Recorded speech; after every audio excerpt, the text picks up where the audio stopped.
Hello, very good morning to you. You're watching Sewing Street. My name's Debbie and we are here live sewing with you for the next 4 hours. I'm not on my own today. I'm joined by Yvonne and she's got some new things for you and new techniques as well. So do stay with us. Yvonne's going to be here in this 8 o'clock show and then later on at 10 o'clock with something very different. So let's start off with our early bird special. So for those of you that have got up nice and early with us at 8 o'clock, we bring you a price reduction and we've got pins. Yay! But you know, you're saving £2 off these. They're not just any old pins, they're magic pins. As well, they're not really magic. That's, you know, we need a disclaimer for that because they don't do tricks or anything, but they are very useful. They have like silicone ends on them, which means that you can iron over them. Oh dear. We've got a bit of a Halloween theme this morning. So in my ear we have Kat and we have Joe doing ghost impressions, and we're going to have, I'm sorry about this, but ghost jokes. So I'm taking no responsibility for the jokes whatsoever. So these are a treat, not a trick. It's Kat, it was Kat. It's not me, not me. But you can iron over them. So these are they come in different lengths. These are the shorter ones, and always wear safety goggles when you're wearing them. It says on the back. And that's £7.99. That's a saving of £2. Now that's not to be sniffed at. Our plan is that if you place an order now and make that bit of a saving, you'll pay £3.95 postage, which is half the price you're paying, which is a lot, isn't it? But once you've paid that postage, you're not going to pay any more for the whole of the rest of the day, and you will want to get involved later on. It just means that peace of mind for you. Buy yourself a packet of pins, no more postage, whether you buy a sewing machine or one of the kits that Yvonne's brought you, or you want to stock up on anything else off the website. And we all need pins. Where do they go? I think they evaporate after a while, don't they? Because I've got through loads of pins in my life and I've no idea what happens to them. So if you need to stock up, then this is a good time. And they come in the container as well, which is quite nice too. So if you'd like to order, 0800 001 4433, you can see down here, or you can go to our website, which is sewingstreet.com. Now, if you want to get in touch with us as well, if you've got any comments or questions, or you want to send a photograph, come and say hello to Yvonne, welcome back, you can send us an email if you like. It's studio@sewingstreet.com. Kat will be picking up your email. She says she's here and she's ready. Or... Joe says that makes a change. They are related, so they're allowed to be rude to each other. Or you can go to our Facebook page. Now, we're not live on Facebook at the moment, but you can put a post on there. Now, I think you can put pictures on as well. So all you need to do is to go to the Sewing Street TV Facebook page, not the fans one, and leave a visitor post. And I shall keep looking at those throughout the course of the morning and try and answer any questions. Or just say hello. What are you doing today? Who have we got there? Have we got Morag? You've been on call overnight. Do we have Alan this morning? We know we've got Shirley. She came in nice and early this morning. Have we got Angie? Have we got Leah? Have we got Pam? Have we got Pat? Have we got Claire? Have we got Kirsty? No? Okay. Right, this is what's coming up today. So at 8 o'clock we have Halloween with Yvonne. At 9 o'clock, Stitching Embroidery, art by Aimee. We've got a brand new book launch for you today. At 10 o'clock, Sashiko Table Centre again with Yvonne. And at 11 o'clock, fabulous Moda fabrics and, oh yes, Challenge Debbie. And then of course we've got a repeat, which is a pre-recorded show from one of the shows that we did yesterday. So 11 o'clock this morning, basically, got a pile of fabric. Don't know what to do with it. Haven't prepped it. Don't know what to do. What shall I do? What do you want me to do? I was kind of thinking when I saw it, because it's really lovely classy fabrics and lots of brown, so we can actually use a thread that we've been given in the studio. And I was thinking maybe a Japanese knot bag. Let me know what you think. Haven't made one for a long time, so it might not work, but we could have a go. But if you have any requests, or if you want anything demonstrating, you don't want a certain stitches on your machine or something, then come and let me know either on Facebook or by email. Do you want to have a look? Oh, morning, Alan. Morning, Dawn. We've got a couple of Dawns. Morning. Right. Shall we see what we've got? Because that would be useful, wouldn't it? Look at these. We are talking Halloween, and we're not just talking one of the placemats. We're talking 3 of them. Aren't they gorgeous? So a little bit of hand embroidery, a little bit of machine embroidery, a little bit of fun. And we have put together, or Yvonne has put together, everything you need to make them. £17.99 for your Halloween fun kit, and you will receive all of the fabric that you need. Incredibly well folded, have to say. Bit worried about unfolding anything. And there's your pattern, and your full instructions are included as well. So everything that you need apart from your wadding, which we do have on the show if you wanted to go for thermalam, if these are going to be a placemat. I kind of like them on the wall. I like that idea, hanging on a door or something. But I like smaller projects like this because they're achievable, they're fun. If you're new to quilting, then this is going to be a great start for you because they're quick, you can finish something, and of course you could personalise them as well. So that's £17.99. We'll have a look at those in more detail with Yvonne later.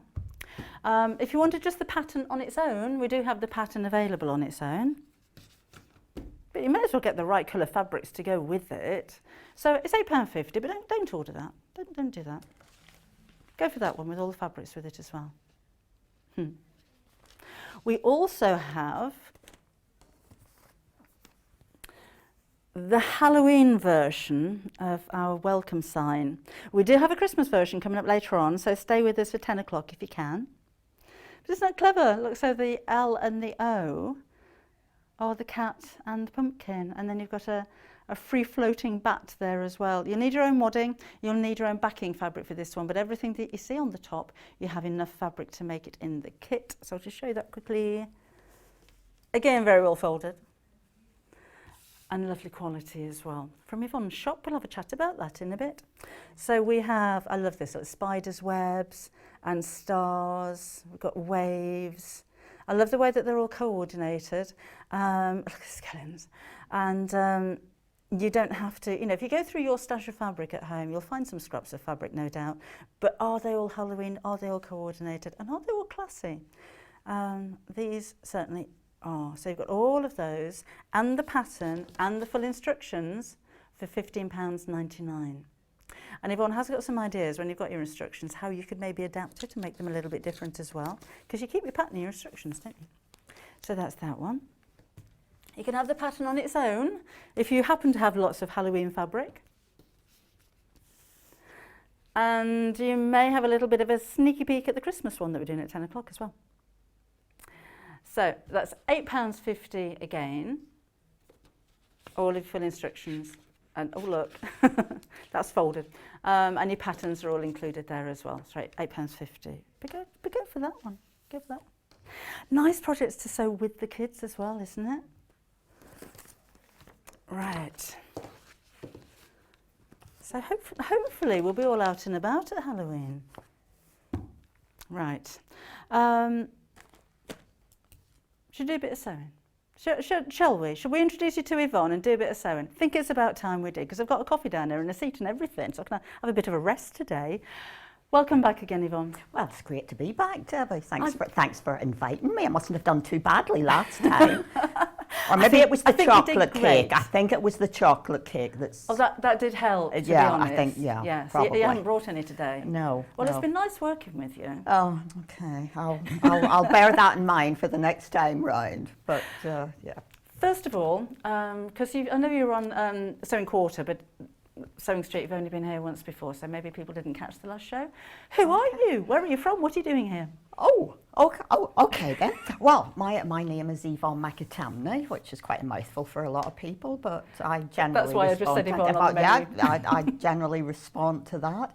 And I have been very fortunate to have been the owner of Village Fabrics patchwork shop for the last 19 years. Oh, wow. Yeah, I was just thinking about that because last week was the anniversary of 9/11. Yes.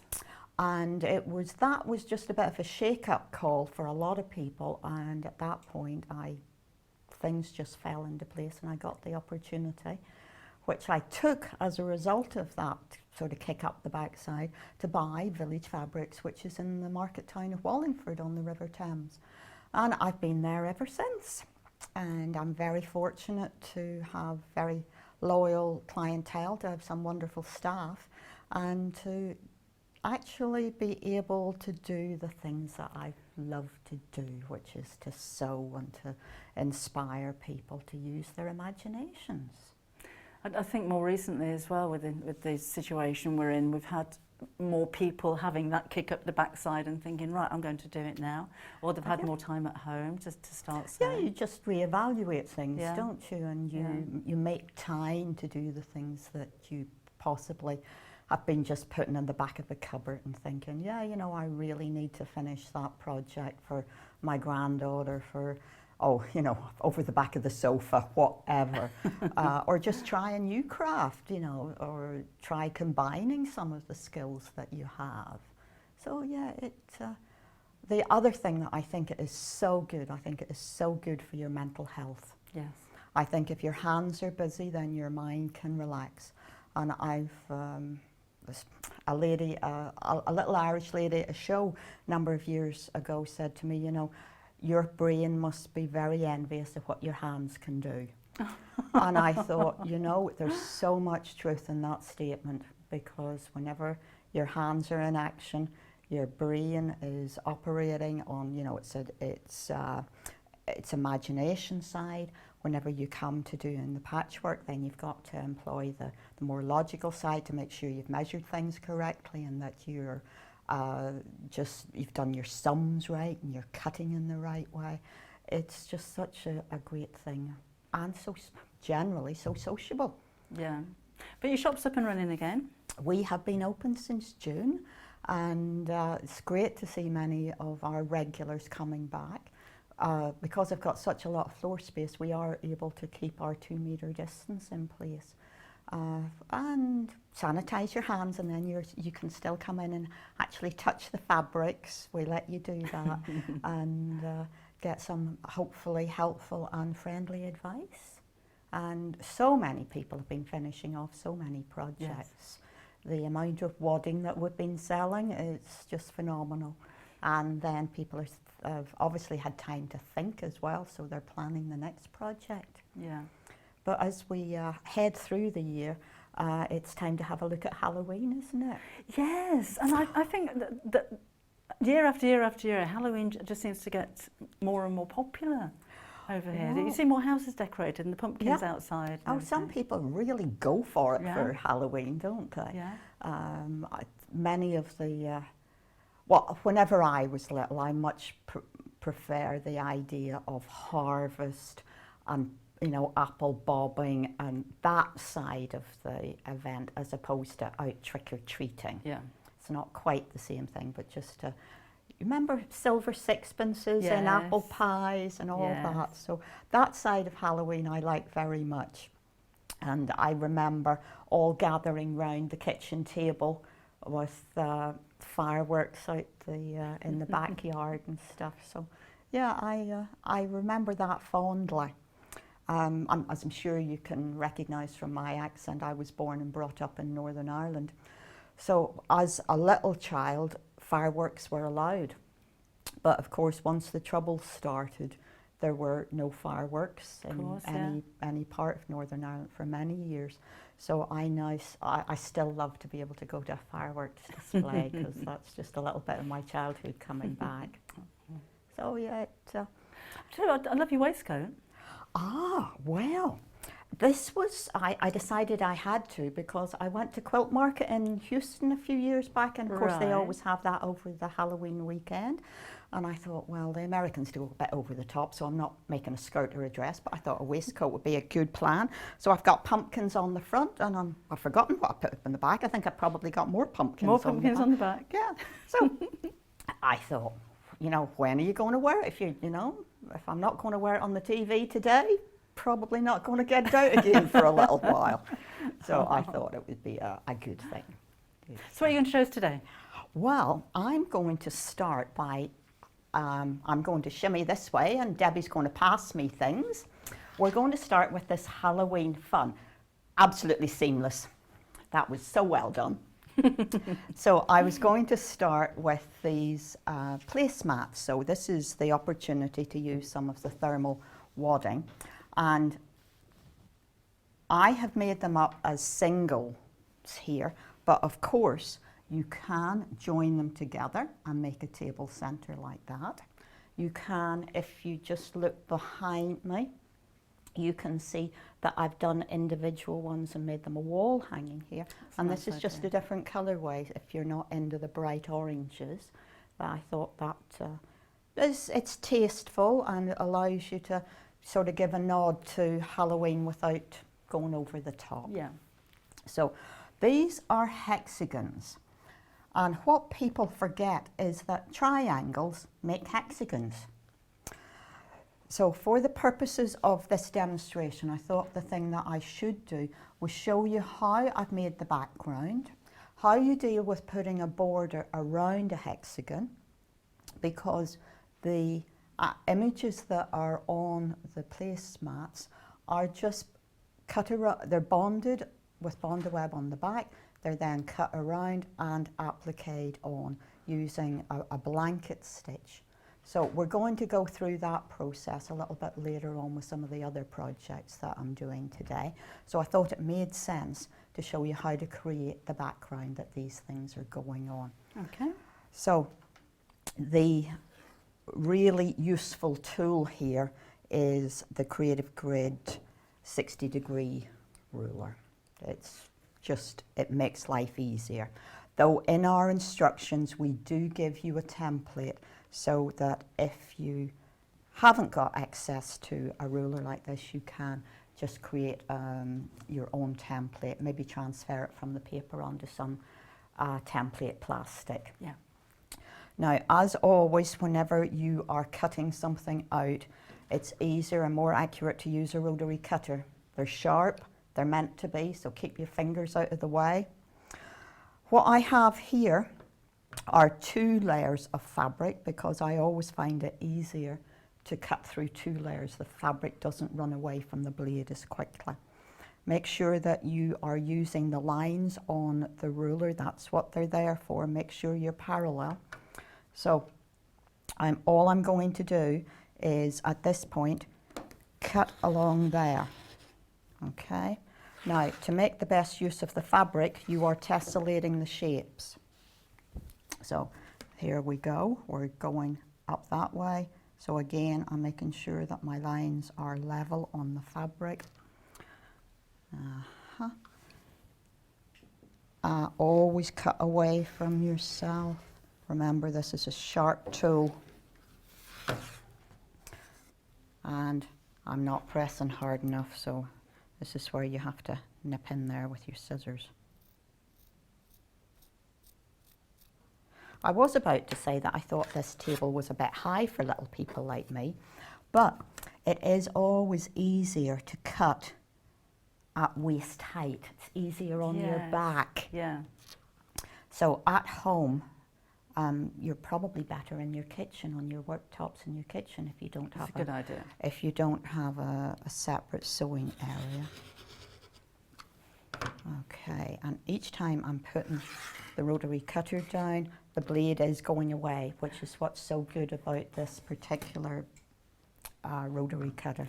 And I like the Alpha ones, to be honest. Yeah. I think I've always used Alpha, so I'm just used to it. Likewise. But it's easy to automatically just flick the lock on as well, which is important when you put it down. So the blade will disappear. We've got them on the website. The blade will disappear, but then just lock it when you're not using it, just in case. So I have my triangles already in pairs, so I'm not going to mess them around by doing anything other than sewing them down.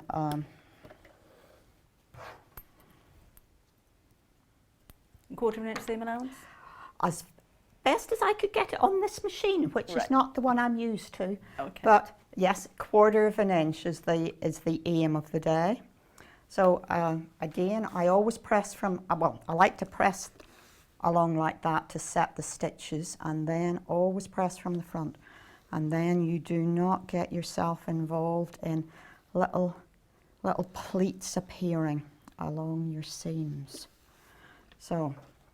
And you just press into one side? I'm pressing to one side. And the thing about using the ruler, it gives you a little flat piece across the top, so you know that's always going to be your centre. So This is definitely not how I do it at home.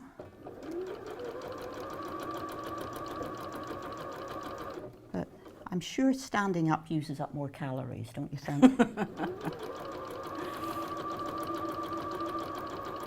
We do have a stool, and you can just about reach the foot pedal if you put it on the little shelf.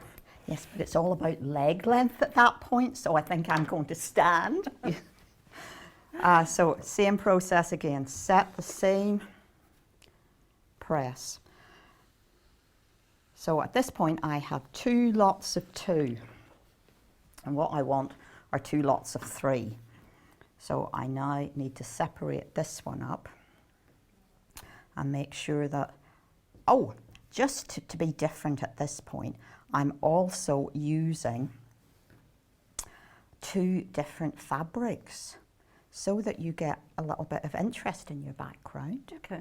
And if you have just bought the pattern, you don't need quite so much of the same background to use. So I'm now using, making sure that I'm alternating my background triangles. One of these has just got little flowers on, the other one's got little spots on. Oh, that was a bit of a wobble.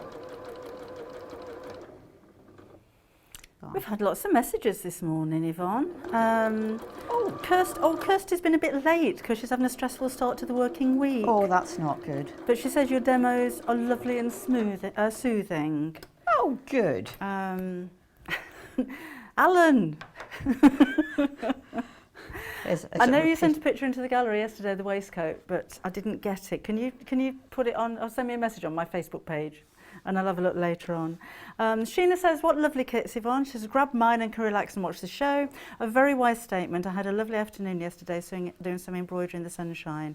Oh gosh, she had a real jolt to her health last year. Oh. And she says it makes you reassess your life, which is so true. Martin says, hi, all viewers might like to know that whilst you are not currently live on Facebook, oh, okay, you are live on your YouTube channel. So yes, thank you for that, Martin. I forgot to mention that. Debbie's picking up a new embroidery machine today, but she's waiting for Sewing Street to finish so she doesn't miss anything. Oh, excellent. Carol's checking in. Thanks, Carol. You've been ticked off the register. Who else have we got? Oh, Dawn. Morning, Debbie. Fantastic start to the week. Loving the show. Thank you. And that's it, isn't it? Thank you, Shirley. Lovely. That's on Facebook if you want to send a comment. We'll read them out later. Oh, right. So I now have 2 halves. What do 2 halves make? A whole. A whole. So now this is where I will stick a couple of pins in, providing I can remember where I've set the pin cushion. There we go, all as well. And I'm just going to make sure. Are those your little applique pins? They are. We've got those on the show as well. Yeah. And you can iron over the top of these as well. It might not say that on the back of the pack, but I can speak from experience. I just do find them very handy, and of course this little pin cushion of mine just sticks on my finger, so I should always be in touch with my inner pin. I remember seeing a pin, I think it was on Pinterest, somebody had made a pin cushion with like a numeric panel on it, and it said enter pin here. Oh, I love that.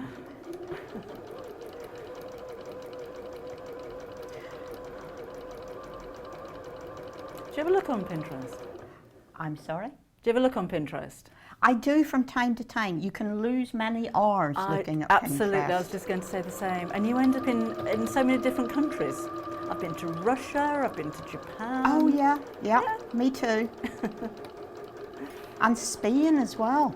Yes. There's a lot of lovely embroidery done in Spain. Really? Yeah. Well, so it appears from Pinterest. Oh, now here's a slight technical hitch. I don't have any bobbin thread. I think. Sorry, that might be my fault. I had to fill it up yesterday. I don't have any bobbin thread. I'm going to start and look terribly pathetic now, Debbie, so might there be a bobbin in here that has some thread? Just have a look if I've got any. No, that's elastic. excuse the noise, I'm just having a rummage round in my box. Well, while magically my bobbin is going to get filled, how about if I talk to you about the different images? That's a good idea. Isn't that a plan? See, we work as So- such a good team, Debbie, don't we?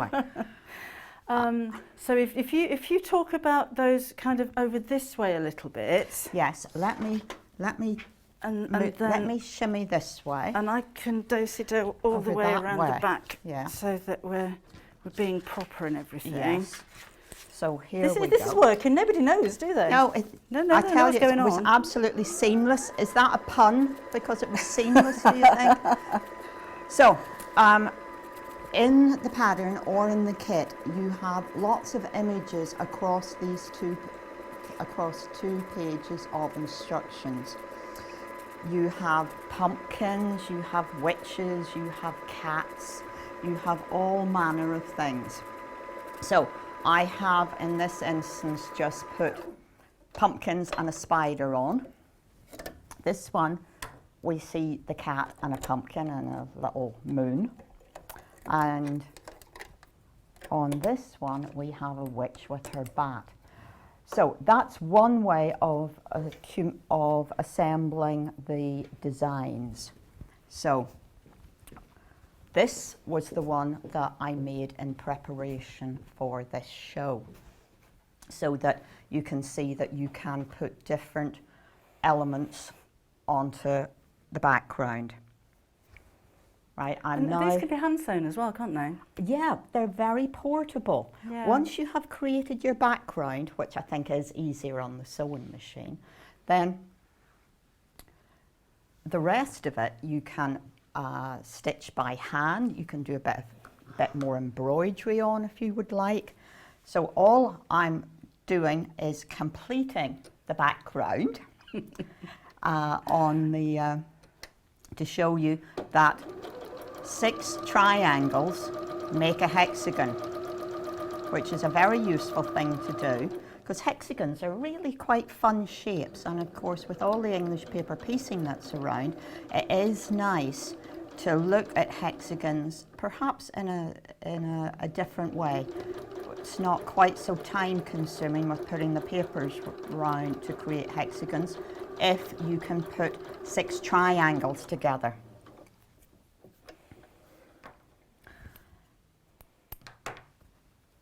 Remember to take the pin out before you try and press it. And so with a bit of luck, I have a reasonably, it's a little bit wonky, but reasonable hexagon. But you're going to put applique over the centre Well, anyway, you're going aren't you? to put applique over the centre. But you have just created a hexagon from 6 triangles. Now, I thought the thing that I needed to show you again, this is just a little bit different to how you would normally put a border around, was to, you don't cut pieces for the border. You keep your length and you stitch on, then you cut. Right. Okay, so it's just a little bit different to how you would normally put a border around a square or a rectangle. So all I'm doing is matching the raw edges of the border strip to the side of the hexagon, and again 1/4 inch seam throughout, and at this point there is not a pin in sight, which is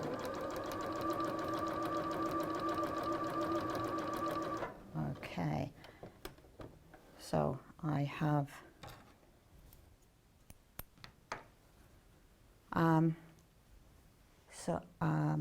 at this time, if we can get in close on that, you can see that this little spider has some legs marked on him. And this is a challenge, I think, for Joe, but he's getting there, so that's, yeah. So we've got some little legs on this little spider, yeah? Now, at the moment, they are just put on with a Frixian pen, and I want to show you how magic Frixian pens actually are. So whenever I put the iron on here to press this border away, inevitably, my little spider's going to lose all his legs. Oh, and now he's a currant. Well, yes, I suppose he is. But my little spider has no legs any longer. He's legless. No, he's oh, we should be so lucky, eh? At this time, I would normally use a straight ruler, but that doesn't matter. If you've got your triangular ruler, then all you're doing at this point is making sure that you are going to trim your border in line with the sides of the hexagon. So that's there. And I'm going round to the other side to do that as well. Okay, so that's our first piece of border attached. Now I'm just going to go round in a, well, doesn't matter, clockwise, anti-clockwise, doesn't really matter. But if I just do a second one of these, you should get the idea. And I think I'm just going to have to demonstrate a little bit how to put the binding around, because again, you don't have 90-degree angles on a hexagon. My maths teacher would be so proud that I knew that. So, are they mitered in the same way? Is it called a miter if it's not 90 degrees? I don't know. It's kind of the same principle. You do have to, I suppose, you have to eyeball it a little bit more, but it is the same principle that you are making sure that you are taking a fold and that your fabric, once you're round that corner, is facing in the direction that you are going to sew it. Yeah. So what I'm going to cut this here. So again, we're following the line of the hexagon, and back round here, following the line again.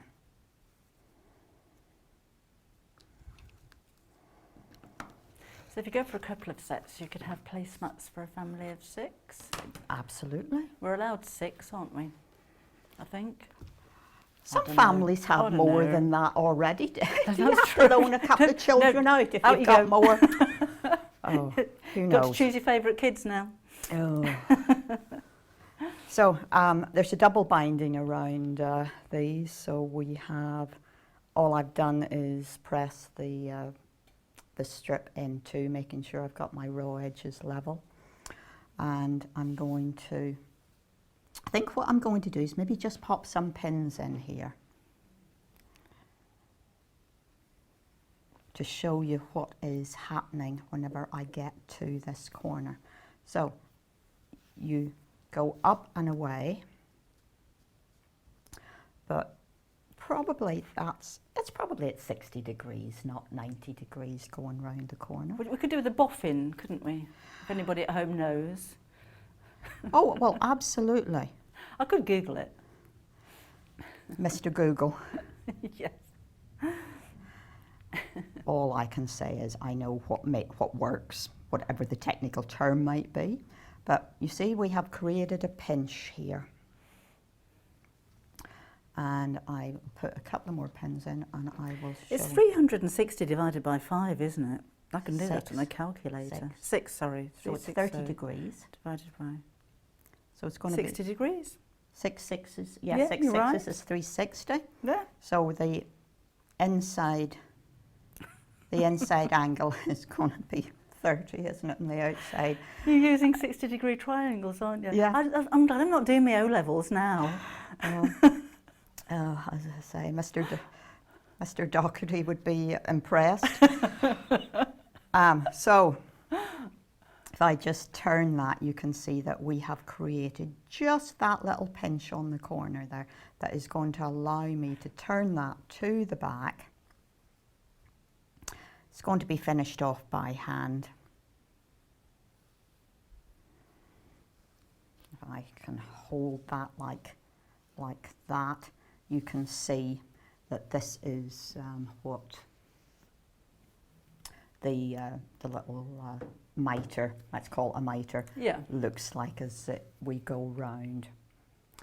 So, and would you hand sew then? I would finish off by hand on the back, which I always find very relaxing and very rewarding because it means the project's finished. No, even on a bigger quilt, I quite happily sit for hours and hand sew because I find it satisfying. Tiny stitches, it's like English paper piecing. Yeah, tiny stitches so you can't see them. I know. So it's very rewarding. Because in my shop, no matter if Linda has designed something or if I've designed it, I'm the one that always stitches the binding down. It's my thing, and as you say, I find it very relaxing. So we have put together 6 triangles to make a hexagonal background. We have looked at how you put borders around a hexagon shape, then you put your binding on, and you just have fun with the images that are in the kit or in the pattern to make up whichever combination you want. I have added some embroidery on to some of the little spiders' webs. I have also outlined one of the images with some little black stitches just to highlight the shape. Now I think I need to move on and start showing you the basics of the Well, we're 50-50 at the moment, sales-wise, and I think a lot of you are going to be going for both of these as well. So with the kit that you just saw, you can either go for the complete kit with fabrics as well. So you get your patterns, you get instructions, and all your fabrics that you need to get going there. You'll need your own wadding. Do you need your own backing fabric for the hexagons? Yeah, so backing fabric and wadding you'll need for that one. And then what we're going to be looking at in just a second are the signs, the welcome signs, and again that's including all of the fabric for the top. So that's it. You're going to need your wadding. We do have thermal on the show, so if you wanted to use this as a table runner and you wanted to be a little bit more heat resistant, then add some thermal to your order. Otherwise you can use whatever wadding you like if you have some at home already. So you need your wadding and you'll need your own backing fabric as well for that one. But with the kit for £15.99, all of the fabrics included for the top, and again you've got your pattern and your instructions in there as well. But if you wanted to go with the pattern on its own, we do have that for you as well, which is that one. So in these instructions, you'll have the instructions for the Christmas one as well, or the pattern for the Christmas ones. We will be looking at that at 10 o'clock this morning. So we're going from Halloween to Christmas within the space of a couple of hours today. That's £8.50 if you wanted to go for that one. Right, what are you going to show us on this one, Yvonne? Well, here is one that I've partially made so we can talk about it. And the Halloween one has the 3D element to it, which the Christmas one doesn't. So in other words, we have a bat. Every Halloween has to have a bat, let's be honest about this, yeah? So I didn't want to spend too much time on the detail here, simply to say that the instructions and the pattern have the basic templates in for you to put as many stars on as you would like. The W takes the biggest piece of fabric. You really need like a 5-inch square to get that W out. There are 2 E's in welcome. The number of times I have only drawn round the E once and I've had to go back. So there are 2 E's in welcome, and you then have the images that replace the L and the pumpkin replaces the O in this one. Again, I have stitched around some of the elements. I've gone round the pussycat here. and I've gone round the pumpkin. Have I done the same on yours, Deborah? You've gone around all of them. Ah, right. Well, that was because that was the complete sample. This is work in progress, this one. And whenever I have just hand stitched round with one strand of embroidery thread here, and I find that quite easy to basically eyeball where I'm stitching. And whenever I sit down in the evening, I find that something very relaxing to do. Whenever I then layer this up to quilt it, I've basically gotten my quilting line, because I'm just going to quilt between the image and my embroidery line. Yeah. Not worrying about staying an eighth of an inch away or anything like that.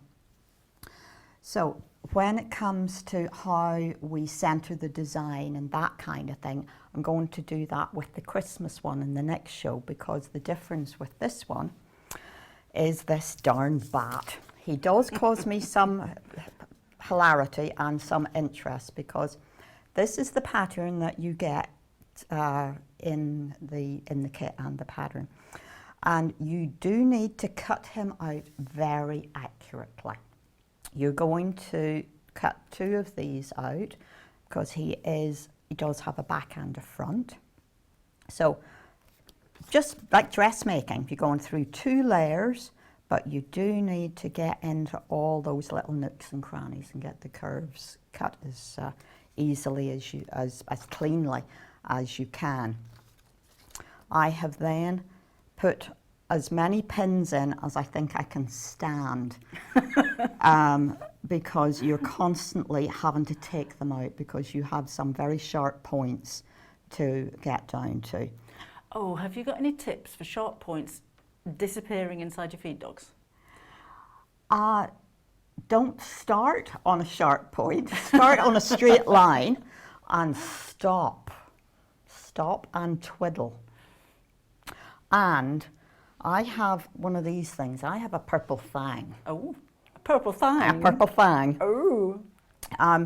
Well, I sort of upgraded from a big fat stout pin, which I used to have at the front of my sewing machine, because if you do find that this is starting to go into your feed dogs, lift the presser foot up and just push a little bit, either with the tip of the pin or the tip of your purple fang. And the thing about these is it's got a little curve on it. Oh, yes. So you're at the right angle. This is a well-used one, let me assure you. So you just have to not go right down to the tip, but slowly. Again, it's not that big. You could stitch around this by hand, which would get you the accuracy. I had some enjoyment, might not quite be the right word, but sew around, make sure that you clip all of these curves, and then slowly and carefully turn him through. As I say, there were a few crosswords, let's say, as I went through this. What I suggest you do once you have him turned through is a good press, and with something like this, and I was going to do a little bit of this on the telly, I'm going to top stitch this, because you need to just keep it in shape. Yeah. There is nothing to hold him. Now, the piece of fabric that you have in your kit is black, because bats are black, you know. I didn't actually think that you could see, or indeed I could see, if I did him in black on the telly. What I did do was I went round him in grey, so if you look at his underside, yes, so that people could, that was a last minute kind of thought that perhaps you could see that I have top stitched round him in grey. So whenever we talk about top stitching, what we are doing is stitching very close to the edge, probably using the seam allowance perhaps that is now tucked inside as a bit of a guide. And if your sewing machine has a a needle down position, this is the time you need to find it. Yep, my machine has a needle down. And I'm doing this, now you see, here is whenever some machines don't like that little tough bit where you have a number of seam allowances meeting. So you want to probably just use that stout pin that you have to hand, or the purple thing, which hopefully is going to just let me move that on round that. He's going to move, he's going to take his time, but he is going round because I do have quite a lot of seam allowance in there. So I think I'd be tempted to make bat bunting. Or a string of bats to go across a window or door, or just have, like you did the wall hanging, to have them all hanging down in a row. Well, you'd have to learn to love bats, wouldn't you? My eldest lad is a bat expert, actually. Oh wow, they are fascinating creatures. They are. Really are, with their echolocation. Absolutely wonderful. But this machine and me are not happy going round this corner, so let me not go any further with that. And take your time, go round this, and make sure that you are able to keep all of the seams in place. Yeah, you could do a little hand running stitch. Of course you can, which is something I've been doing with something else recently. And of course you stitch a couple of eyes on, which secures the head of the little bat there. You then, once you have layered up and basically finished the wall hanging, he gets placed wherever you want to, but I think sort of on the corner like that is where he wants to live. That is a hand stitching job. Do you do that before you bind? No, I did everything. I put the binding on as well before I attached him, because once it was finished, you know, you could put him here, and it just seemed to be easier to have the complete picture to see where it was. You know, he can fly off in various directions. If you want to be very sinister, then I think both of these are quite black. I felt that this one was a bit darker. I've got a big black W here, and the cat's a darker colour. Then bind in black, which I've done with both. If it is something where you have younger children, then you might want to make it a bit more orange and gold, take some of the black out of the image. But yeah, that's thank you very much. And there's the other one. We've got a similar but Christmas coming up at 10 o'clock this morning. We do. So then I'm going to show you how to do how to center your design, how to make sure that you can so that it's symmetrical. Okay. That's the plan for 10. Well, we shall see you again at 10 o'clock then. Thank you very much. You're most welcome. You can go and put the kettle on now if you like. Oh, good. We've got 3 fridges and everything. And a dishwasher and everything. And a dishwasher. Yeah, I don't know if it works. In that kitchen, by the way, there's a kettle and there's a coffee machine. There's no plug sockets. Oh, that was well designed, wasn't it? Just for show. So let's give you a reminder. And actually, we've got some of the previous patterns of Yvonne's as well. We could have a look at if you like. So, if you wanted to go for the hexagon mats, I like the wall hanging version. I think that looks really nice. In here we have, what do we do with those? Oh, here we go. We have the fabrics for the tops. Remember, you're going to have to put your own backing on there, and you need your own wadding as well. But the fabrics again are really beautiful. So we've got the khakis and oranges, I like that one. And the different colours to make your triangles with, black, and then you've got more of the orange there as well. So patterns and instructions in there for £17.99, and again you can either make them as 3 mats, or you can make them as wall hanging, or you could join them together to make a larger one, or you could just keep carrying on if you like and just add more and more and more. But nice to hang on. Actually, if the weather's nice, it's nice to hang on the outside of your door if you're into all of that trick or treat. I think it's quite polite actually, because they do it in our village. If you're up for it, so to speak, if you want the kids to come round and trick or treat, you leave something Halloweeny outside, and if you don't, then they don't bother you, which I think is quite a nice idea. We did have some children come as our next door neighbours actually a couple of years ago, and they said trick or treat, and we said, oh, we'll have a trick, and their little face like, no, hadn't got any tricks prepared. They were just expecting sweets. If you want to do the pattern on its own, that is available for you also. So if you've got your own stash of fabrics, if you wanted to make them in completely different colours, then that's £8.50. And again, pattern and your instructions all included there. Then we have the table runner sign. However, you're going to use it. So the kit for all of this is for everything that you see on the top. So pattern instructions, you've got the patterns for the letters and the bat. You'll need again your own backing fabric and wadding, and that is £15.99. Been really busy for that one. I can't wait to see what you're going to make with them. And then if you just wanted to go for instructions on their own, there's a taste of what's coming up at 10 o'clock as well. And again, you've got your pattern, full instructions for those, and that is £8.50. Over half of the stock of those is sold out now, by the way, so that's probably going to go.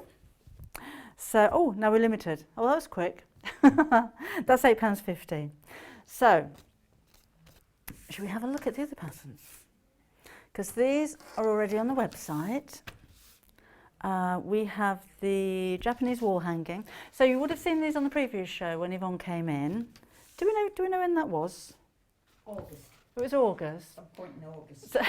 3rd of August. So one of the 31 days. It was probably a Sunday because we were together, weren't we? Yes, I think it was the 3rd. It was the beginning of August. Beginning so of we're August. about 6 weeks ago. Look at it. So if you have a look on our YouTube channel, if you go to YouTube and search for Sewing Street, and then you'll see lots of Sewing Street things. There'll be a circle with Sewing Street written on it. Click on that one, then go to videos, and then you'll have all of the videos listed in date order. So just have a scroll back to the 3rd of August, and you'll see demonstrations that Yvonne had from these two. Oh, actually, if you just put in the search bar Yvonne Sewing Street, it pops up anyway. There you go. So these are the Japanese wall hanging patterns. £14.99 is your price for those. And this is what they look like. So elegant. 4 designs. 4 designs. One pattern, so it's good They're so value. pretty. No, they're not pretty, they're elegant, aren't they? Thank you. I think so. I think they look really sophisticated. So pattern instructions for 4 of those. And she does a demonstration on, what was it, sorry? Oh, how different fabrics can change the look of those as well. This is Home is Where the Heart is. So have a look on the same day, because we did this on the 3rd as well. So everything you need here to make this little quilt. So lots of applique, really pretty fabrics are included with this as well. And your pattern and instructions. And this is it. Again, it's an achievable project. If you're new to quilting and a little bit daunted by, you know, king size or super king size bed quilts, then this is a great place to start. And as it's quicker, wouldn't that make a lovely gift idea? Particularly if you know somebody that's moving house. My son's going to be moving house. They're all over the place, my kids. They moved to Manchester, then they moved to Nottingham, then they moved to Brighton, then they went to Manchester. Now they're in Lancaster, and just when you think, oh, we'll head up that way then they're off to Norwich. They're all over the place.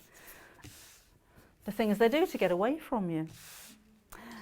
Finally here, I'll just turn this over. This is the black golden crate. This again is such an elegant, beautiful piece of work, but it's all squares and rectangles. So again, it's achievable. But look at the fabrics that you're going to use. Aren't they amazing? You haven't got these in the shop anymore, have you, apparently? I have a few. Have you? Oh. Not a lot, but but they're gorgeous. Even the black look, I don't know if you can tell, it's marbled. And then the black and the gold. That is absolutely striking. And that's the finished project. Amazing. Right, we mentioned earlier on that we had thermolam. So if you wanted to make any of these as a table runner or you wanted to be heat resistant, I wouldn't go putting something scalding on top. But this is a heat resistant or thermal wadding, but it hasn't got the silver bits going through, so it just feels like a polyester wadding. But it's quite firm as well, so you're going to get a nice shape to your work too. In here you have 90 centimetres and it looks about square, so you get an awful lot there as well. And it's only £5.99. I think the nice thing with the thermolam, because it doesn't have the silver going through it, if you just need a little bit of wadding for a small project, you can use this. Doesn't really matter. If you've got a bit left over, then hang on to it for other projects. £5.99 if you wanted to order that one. And again, you do get a lot of that. We have cotton wadding as well. So this is 80-20 wadding, which I think is one of the most popular ones for quilts. This one. It's the one that I sell most of at my shop. Do you? Yeah, it's kind of best of both worlds, isn't it? So you've got, it's natural, it's breathable, it's soft, it's insulating. It's not too dense if you want to hand stitch through it, or it's not too heavy, but it gives you a really nice flat finish. Yeah. And the little bit of polyester added in there helps it to keep its shape and stuff, doesn't it? So it's not too stretchy. That's £44.99, and that's queen size, and your queen size is 90 by 108 inches. You don't have to make a queen size quilt if you're going to do a lot of small projects. Of course, you can cut it up, keep it in your stash. Now, anything else that you want to take a look at, have a look on the website, which is sewingstreet.com. We're just about out of time in this show, so I hope you've enjoyed it. I'll have a look at your comments and requests throughout the break, because we've got a challenge Debbie coming up at 11 o'clock this morning. Basically, I haven't prepped anything, so I don't know what to do. And they're in the office today, aren't they? Mm-hmm. Oh, I spent weeks prepping the 11 o'clock show today, and the thing is, I just couldn't make my mind up what to do, so I need a bit of help. I think I got away with that one. We've got a brand new book launch coming up in the next hour, so we're going to be looking at embroidery and embroidery techniques and lots of other embroidery bits and bobs in the next show. And Yvonne will be back at 10 o'clock. See you in a minute. Did you know that if you shop with Sewing Street, you're only going to pay one lot of postage all day? That's one payment of £3.95, no matter what you're buying. And you can check out as many times as you like without having to pay another delivery charge. So shop online at www.sewingstreet.com, or you can order via our call centre, which is 0800 001 4433.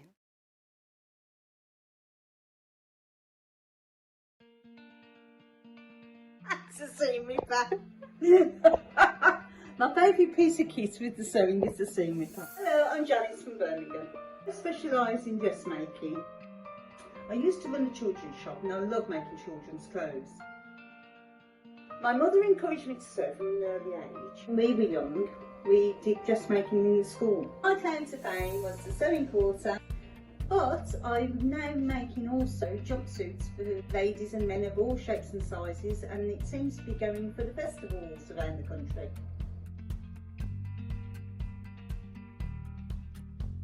See you on the show!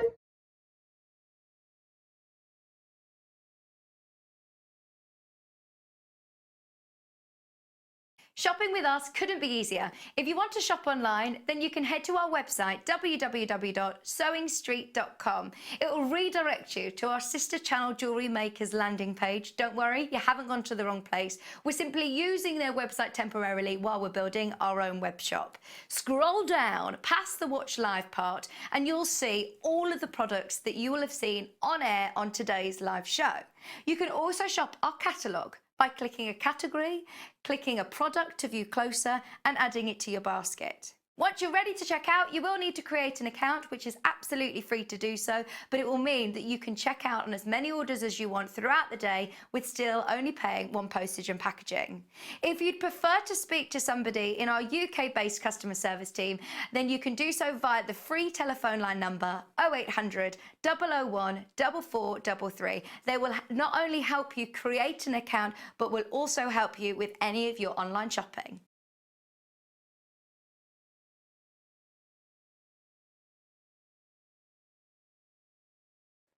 Hello, I'm Kerry from Living in Loveliness and I'm delighted to be part of the Sewing Street team. I'm based in Wolverhampton and I absolutely love working with fabulous fabrics. In particular, I love working with fat quarters and showing you how to get the most from your scraps. I love bringing communities of sewists together and encouraging people to sew for greater causes. Most recently, we have been sewing for our NHS and key workers.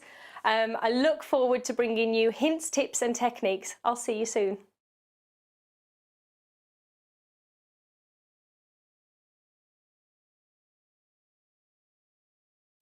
Hi, I'm Debbie Shaw, and as a professional sewer, I really know how important it is to use a high quality thread. Well, you think about it.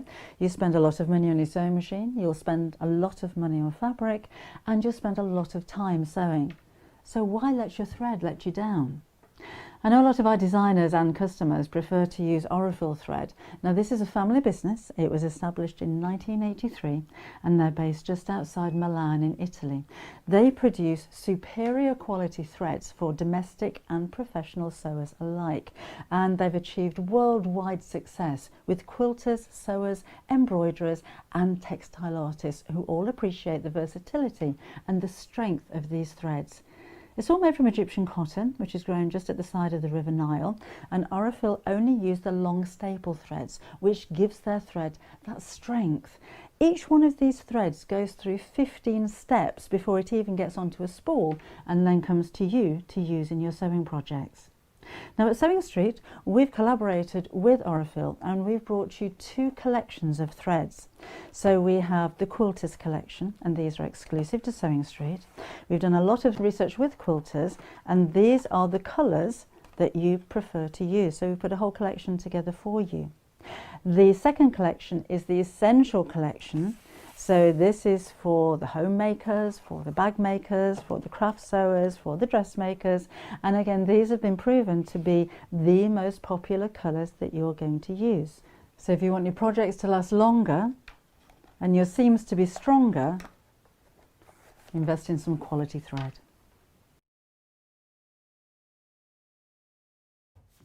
Hello and welcome back again. Right, in this show we have a brand new book launch. Now a book launch means that we've got it and nobody else has. So this is a book that you can order on pre-order. Of course you can, but you won't get it as quickly as when you order from us. So we are the only retailer in the UK to actually have this book for you available to be posted out this week quickly as we can.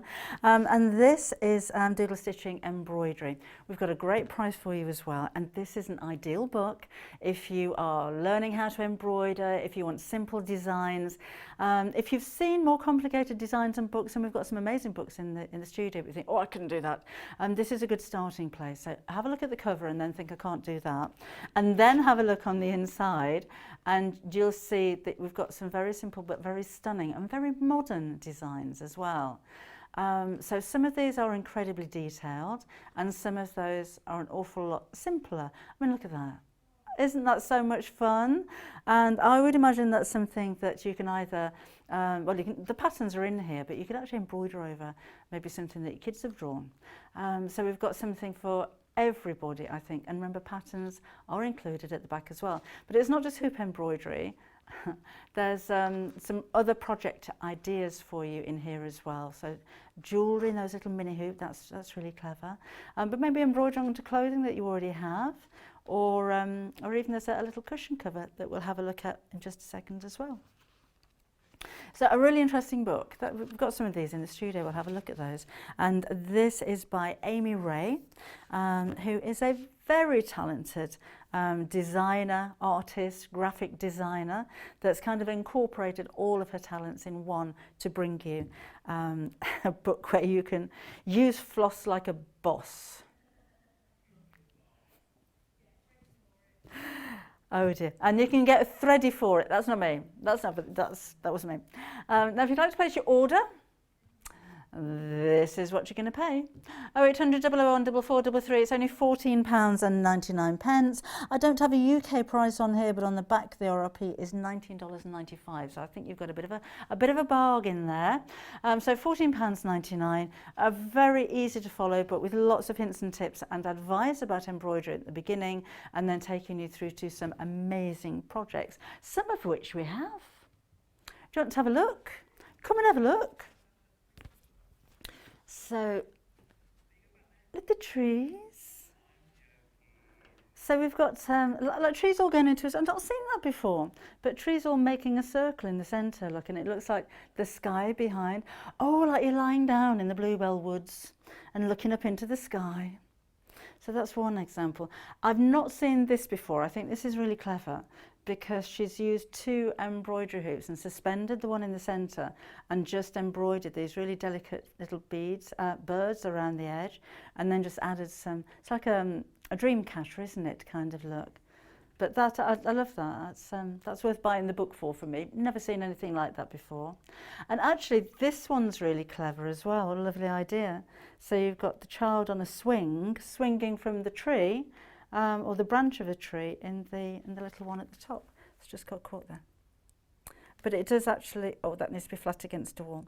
But it's just a nice little idea, isn't it? Something a little bit different again. And when I was saying that some of the designs are very modern, I think this one is. So just saying a message. So the embroidery isn't the letters, it's around the outside of the letters. Then she's just used shaded little French knots there to give it like almost like it's been dropped in water, isn't it? Like droplets of water. Also, while we're up here, we have the little pillow. That's cute. And she even shows you how to make the tassels there as well. So this time she's used a pattern fabric in the background and then just embroidered over the birds that are already on the fabric, which I think is a really clever idea. So it's not a massive project, but you could use that any size you like. If you wanted a bigger project, you could embroider all over the design and maybe make a bigger cushion out of it. But wouldn't that be nice if it was a ring cushion? Do they call them ring cushions, aren't they? If you're going to a wedding, maybe. But let's have a quick flick through. So doodle stitching embroidery art. And I think if you're new to embroidery, you're going to be able to create something beautiful, which is really nice. But they're very simply explained, and they're actually very simple projects. We've got lots of embroidery floss on the show for you, so have a look on the website before you check out, and you can maybe put some on your order. And the embroidery hoops are coming up too, which you're going to need. So how to hoop. There's lots of technical information in here as well. And there's your stitchery, your stitch glossary, which again you're going to be able to use for future projects too.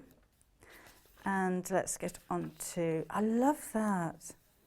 That's so unusual, it's so different. And there's all of your patterns. Look, patterns are all in the back. And then scrap floss art. Oh, that looks like fun. Not seen anything like that before. Let's see something a little bit different, isn't it? Now that would imagine would be quite challenging, so maybe something to work towards because there's lots of detail in that one. So that's your journal, your floral sampler. We've got mandala samplers, and you can choose your colours. They're cute, aren't they? Kid art play pillows. Oh, it is taken from a drawing.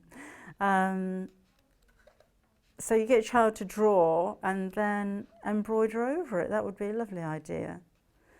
I've got a lovely a stick drawing of me that my eldest granddaughter drew for me. That would be ideal for something like this. I look a little bit like that robot, to be honest.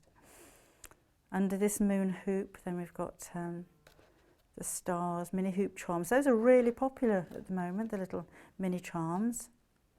Patches, so you can pop those onto bags or jeans or jackets, whatever you like. I like the mesh embroidery. That's a very modern take on embroidery, isn't it? And then the connected hoops, really clever idea. I think it's just so nice to see something a little bit different. There's the pillow that we showed you earlier on. Thread painting. So as a beginner, you'll be able to create some beautiful 3D items, and as somebody that's more advanced, take inspiration from it. So then there's your patterns in the back there as well. So it's £14.99, brand new for you today, not available anywhere else apart from right here, right now. So well done to you if you've got yours already. Lots of you going through to checkout, so congratulations. Can't wait to see what you've been making. It's important that you send us pictures and show what you've been up to. If you do want to order, 0800 001 4433 or www.sewingstreet.com are the two places where you can go to place your order at the moment. But you're going to get yours before anybody else gets hold of theirs, and I think that's something that's really special, isn't it? To be one of the first to order. So congratulations on getting yours. We've had messages, haven't we? Rosemary's completed her stag's head thanks to inspiration from Delphine. Oh, that's all Delphine, Rosemary, that's not me. She's going to raffle it off for charity. Alex is loving the shows, thank you. Carol says, morning Debbie, she made a block book last night. Oh, that was from the block of the month. I made a block book. I didn't even know what one was that morning. That was a bit of a challenge, Debbie. Alan, that is beautiful. I'm sure she's going to love it. Angie's like, we need to stop talking about Angie now because she's here. All right. She's normally there right on time at 8 o'clock, but she was late, so we were talking about you, Angie. We might have spread a few rumours, but she's here now, so we've got to be polite to Angie now.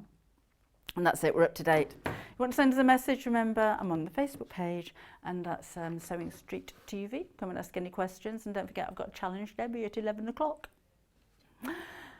Right, let's have a look what else we've got on this show. So that's sewingstreet.tv, or sewingstreet.com, a studio, that's the email address on your screen, lot.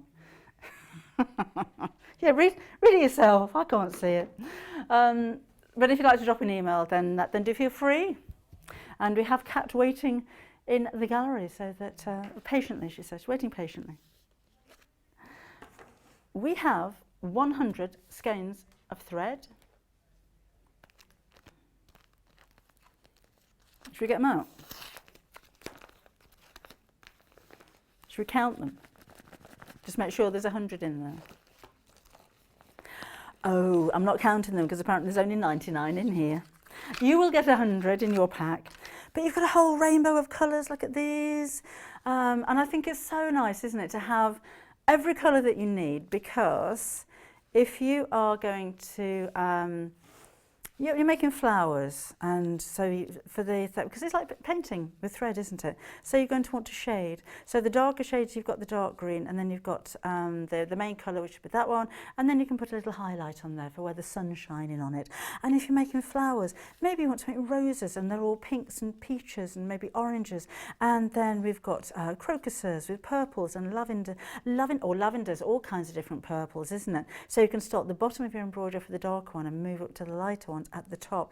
Maybe it's a sunset you're going to embroider, or a sunrise for that matter. So you've got all of the different shades of the sun, which are maybe bouncing or cascading off the waves of the sea. When I'm thinking about the Bahamas, where I've never been before, but I like to think about it, because those are the kind of colours that I think of. And then I'm on the beach, so I'm thinking yellow sands and turquoise skies, and then I'm kind of thinking of maybe a tequila sunrise in the evening. That would be very nice. Or maybe a stroll through the woods and the sand dunes, maybe, because we don't normally get woods by the sea. So that'll be the grass in the sandy coloured sand dunes. But you see what I mean? You're painting with thread. So Mother Nature has more than one block colour, doesn't she? So it's nice to have. I've made a right mess of those. You know what we should do with those is decant them onto little bobbins. Look at this. I do this at home. I end up buying embroidery threads, and they're all nice and neat like this. And as soon as I start to use them, I know they should come out of their skeins in one bit, but they don't. They get knotted. And then I've actually got as a little, like a miniature shopping basket that I just throw everything in. And then I get really frustrated. Not a shopping trolley, a little shopping basket. And then I get frustrated with them when I'm pulling them out because I can't find the ends. I end up cutting it off. And then you end up buying just more thread, don't you? So it's nice to be organised. So I've got an idea for you for that later on, because I'm sorry, there's no way they're going to go back into that bag again. So we should decant those. But 100 skeins, that's a great price, £14.99. Would you ever want another colour? All of the colours of the rainbow, all the way through to black, white and greys and neutrals in there as well for £14.99. Very affordable price. We have a thread organiser, do we not? Every time I bring you this, I say I'm going to buy one of those, and by the time I get to the car, I've forgotten about it. So in here,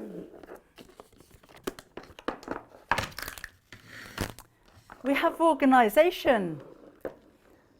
So the cat has very neatly organised thread in here, just in case you can't imagine what an empty box looks like with thread in it.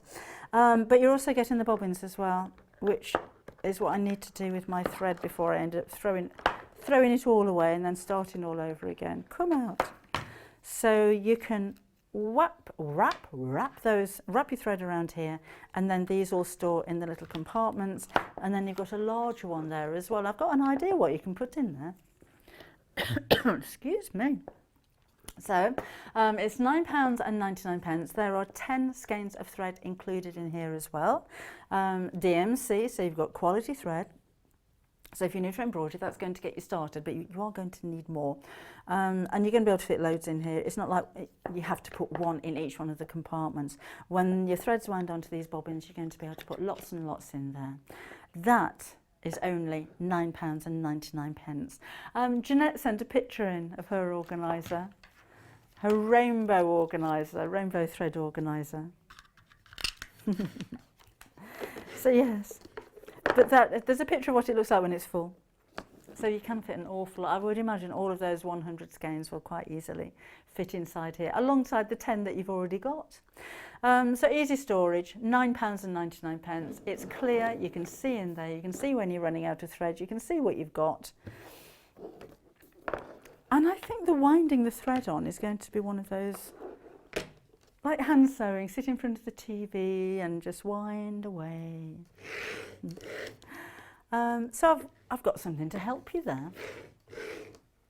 And it's a bobbin winder. Now this packaging's a bit tatty because I opened it and I wasn't very careful with it. But basically this has a little post that pops out here. So you're going to take your bobbin. Bobbin's got a little hole in it. So pop that out. That sits in the hole here. In you go. There's a little slit at the side, or a slit or a slot, I don't know what the difference is, and put the post back in again, so that's held in place. Then we're going to take our embroidery thread. I was given one to play with, but it's somewhere in there. So let's just take the green one. Oh, it never comes out like that at home. Mine always gets into a knot.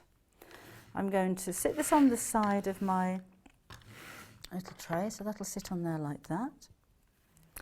And then let's just trap that in the bobbin at the side, so it's not going to come loose. And then we're going to wind. I'm doing this with my left hand, so there we go. I want to sing wind the bobbin up. Actually, that works better when you hold it, doesn't it? That doesn't clip on there very well. And I'll do it with the right hand. So wind the bobbin up. Isn't that clever? Whoops, got that caught again.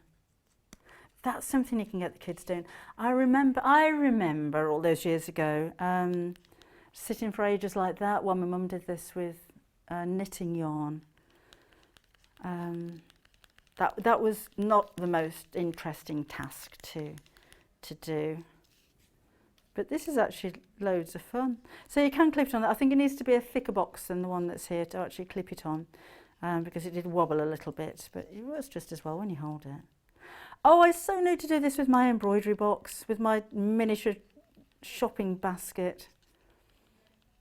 I could even get the kid. I could get the granddaughters doing this. I think even the 3-year-old would be able to do this. They could have a race, couldn't they? No, there'd be tears at the end of that. See how quick that is. Almost done. See, now I've got a knot at the end. That's what normally happens with mine. So just another 99 to go. That's going to keep me busy.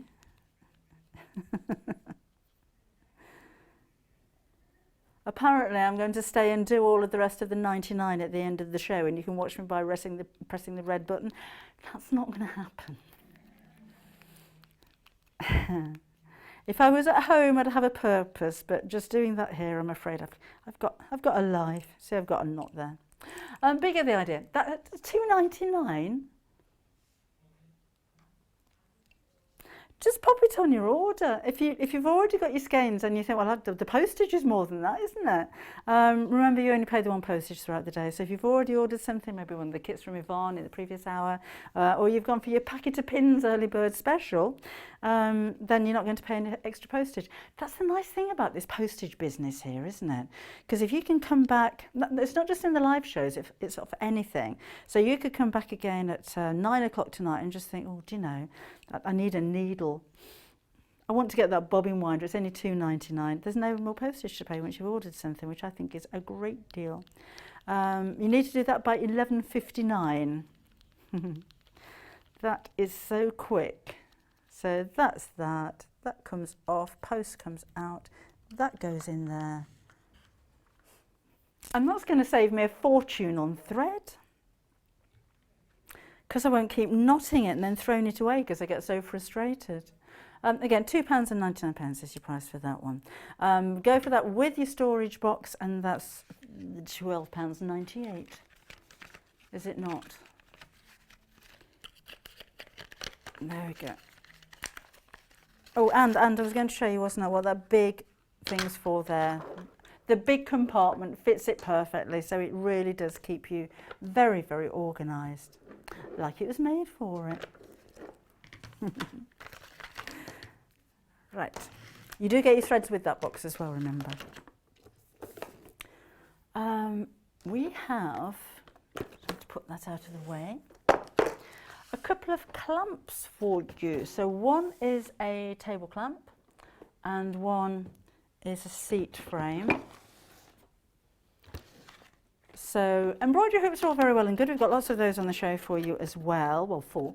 But these clamps just make it so much easier when you're embroidering, particularly if you want to keep your hands free or you want to walk away from your work. So this one,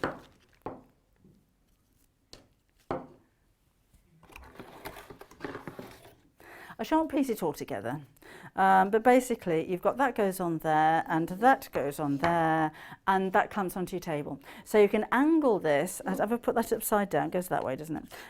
You can angle this any way that you like. So put it on the side of your table here or on the arm of a chair if you've got a wooden chair arm, and then you can angle it and it leaves your hands free to go back through from the top to the bottom. You could do small quilting projects with this as well. It's got a nice thick frame as well, so it's thicker than the standalone embroidery hoops that you normally buy, and it is completely adjustable as well. It's a 10-inch hoop, and I think you'll just find it really useful. And also, when you finish your project, that might be a nice way to display it as well, so you don't need to put it away. So all of your instructions for assembling everything are obviously in the box, but it is very simple to assemble, and everything that you need is in there. You don't need any tools or anything to put all of that together. So that's the table clamp. Then we have a seat clamp, which is this one. So if you don't have a table to hand, if you don't have a table that you can clip this onto the side of, you can simply sit on it. There we go. So, sorry, I know that was very noisy, wasn't it? So basically, that's the bit that you sit on. And then this is all adjustable as well. You've got the post that goes down the centre. That screws on there. That goes there. That goes on there. So you can put that underneath your legs. You can sit on it. You are completely hands-free there. Put it underneath a cushion. Maybe if you're travelling and you want to take this on a train. I think some airlines let you take sewing things. When I went to America last year, I was smocking all the way. So I did have a little pair of scissors and a needle, and they didn't seem to object. But if you're travelling, maybe, you know, if you want to do a little bit of embroidery on the beach, if we're ever allowed again, then that's handy for you, because you don't need to clamp it to something. It's a little bit more independent, if you like. And that's £27.99. And they're all made from beech as well, so you've got really nice quality of wood with those. If you just want the hoops, we've got hoops.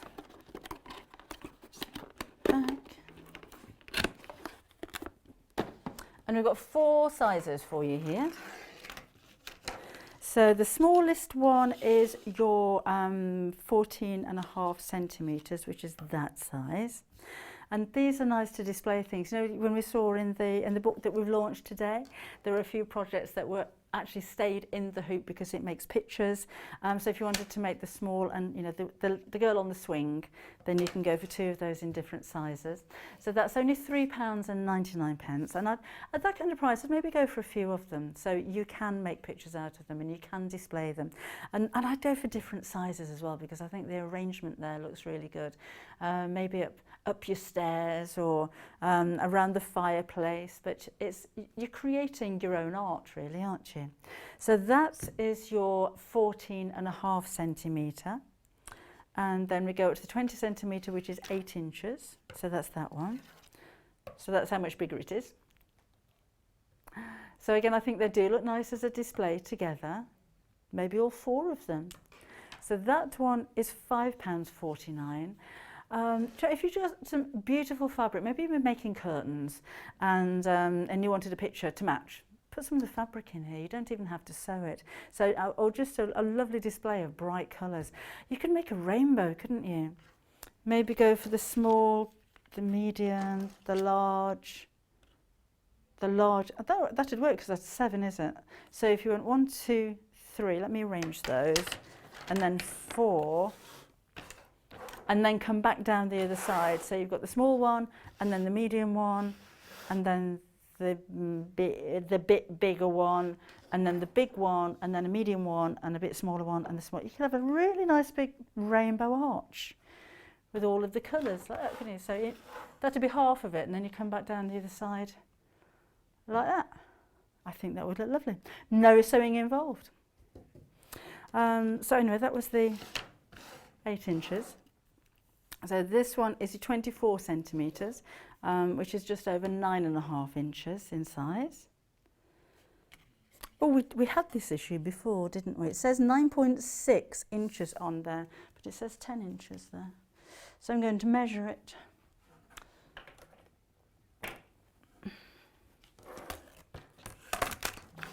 Have we actually got that? Oh, yeah, we have got that one. That's a 12-inch ODZW17.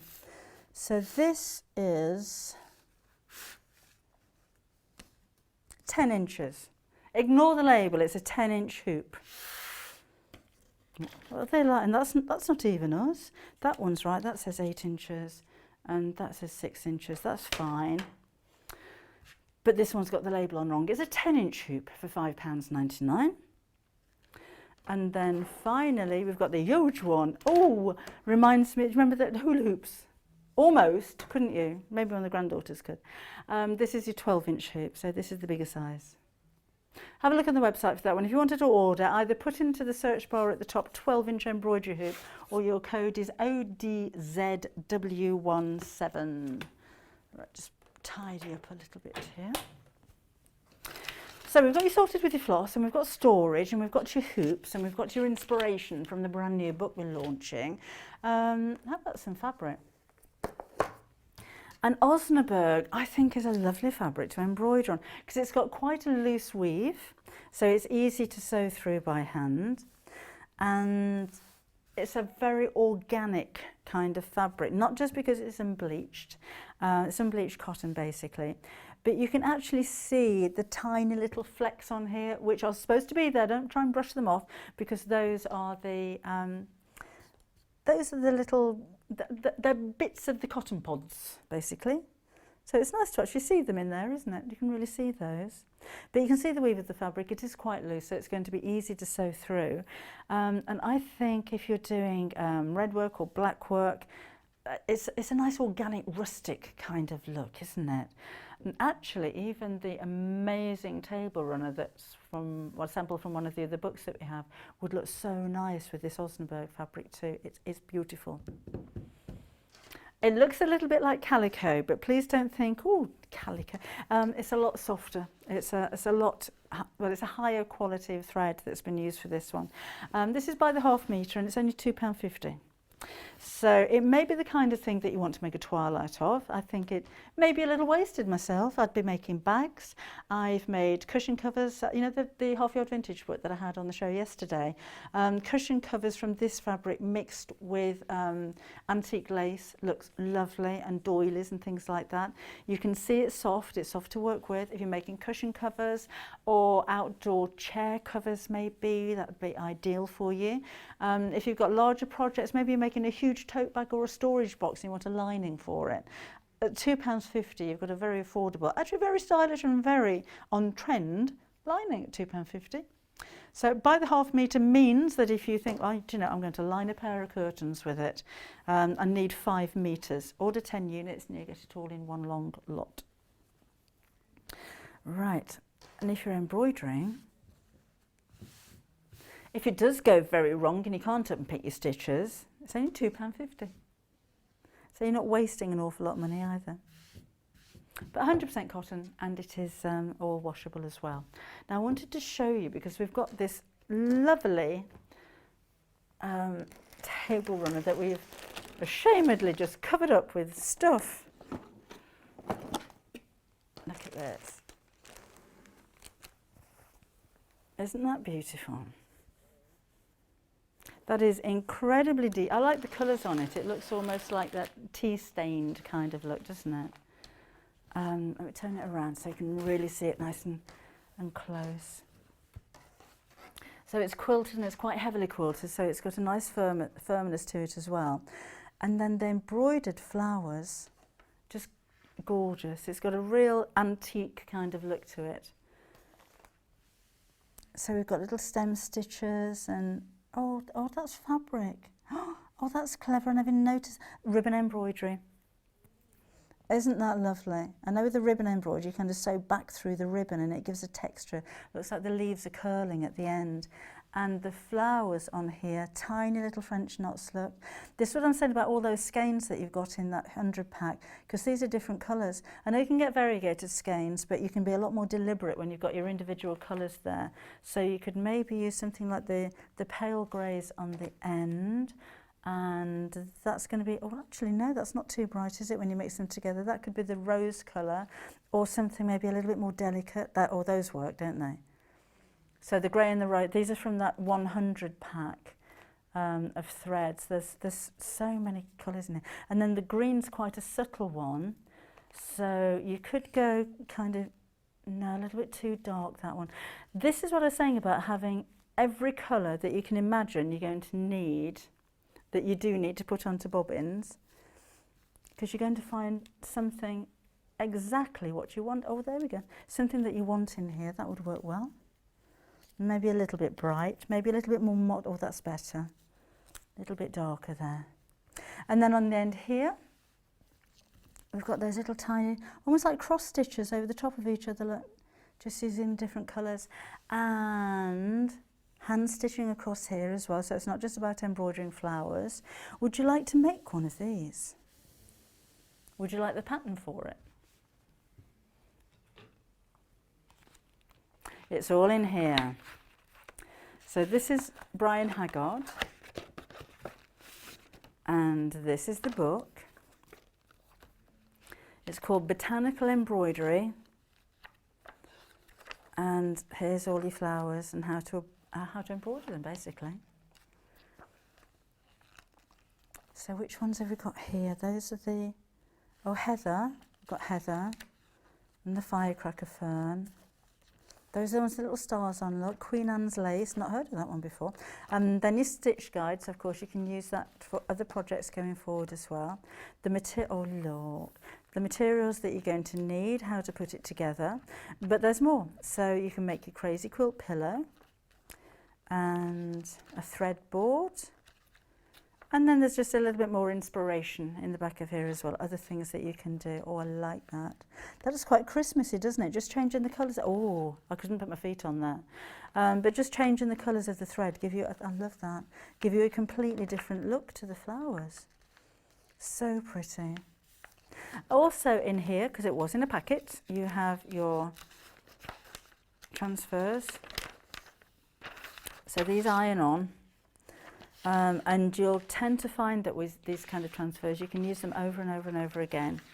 I can't say how many times, it depends how forceful and hot you are with the iron, but you can probably get a good 5 patterns out of this, and then of course trace them off before you do that, so you can carry on drawing them.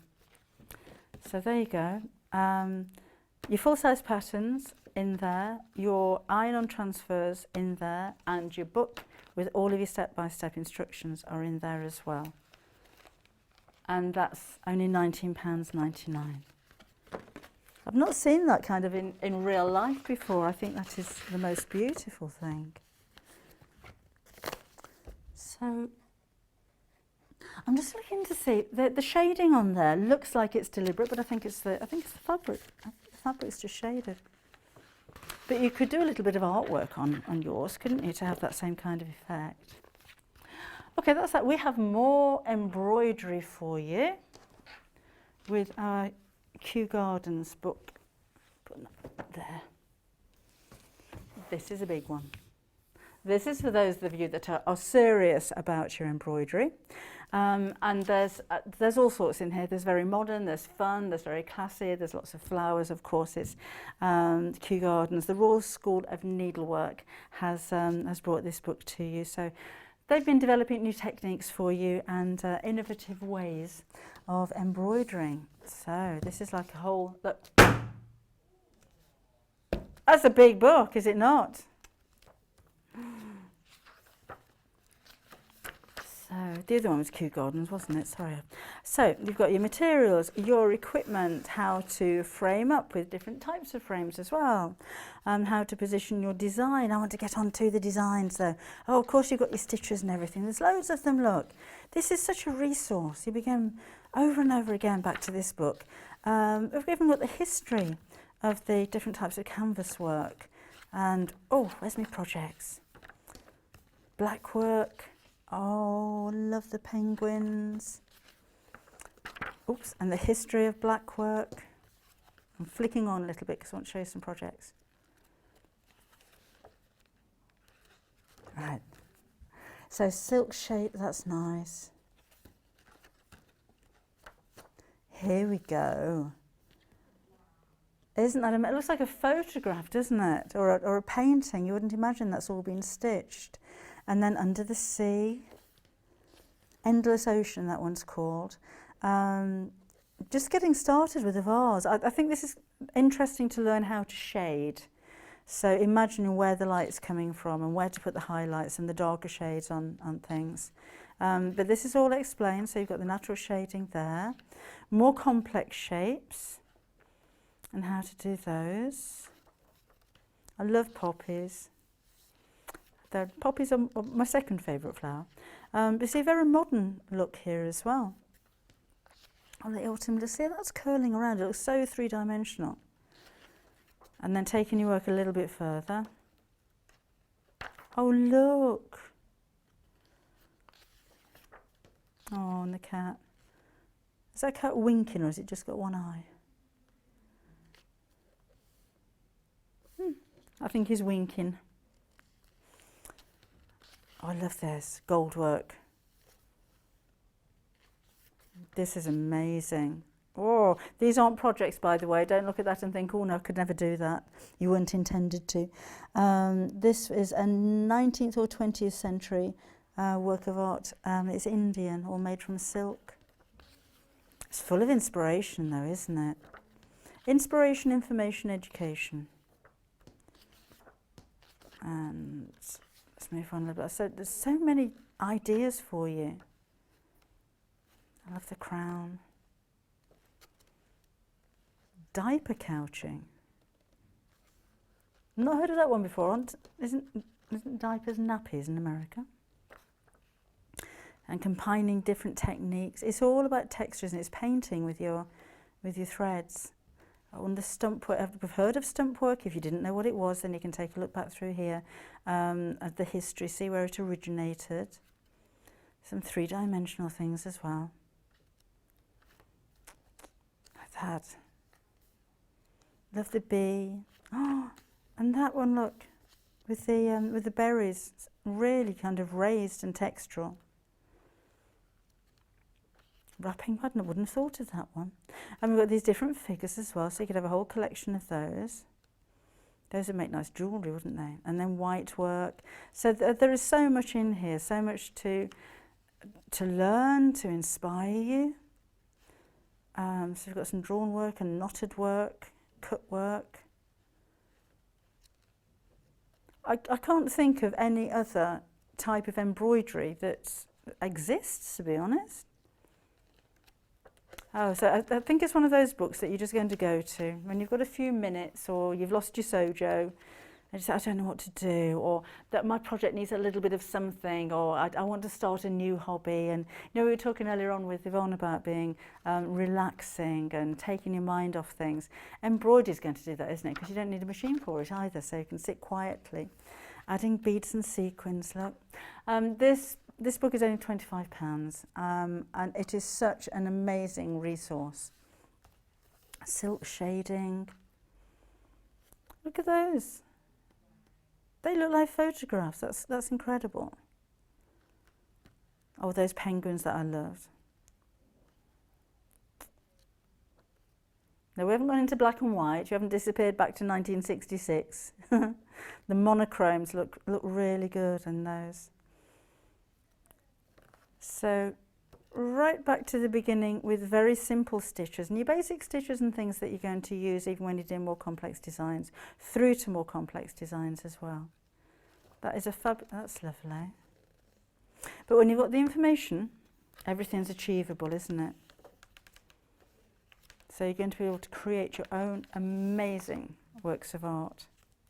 So that's Royal School of Needlework, Book of Embroidery, and again that is a big book. You can hear how big it is, can't you? Okay, we also have the Kew Gardens book. I don't know what I've done with it. Oh, is that there we are. It's underneath everything. And you get those too. I'm just going to pop that over there because I don't want to crease it. Right, so thread comes with this one as well. The colours may vary. We need a bigger studio. 6 skeins you're going to get with this one. And it's got an elastic binder on it, which means that it's like having a bookmark there. And templates are inside here as well. It's £21.89,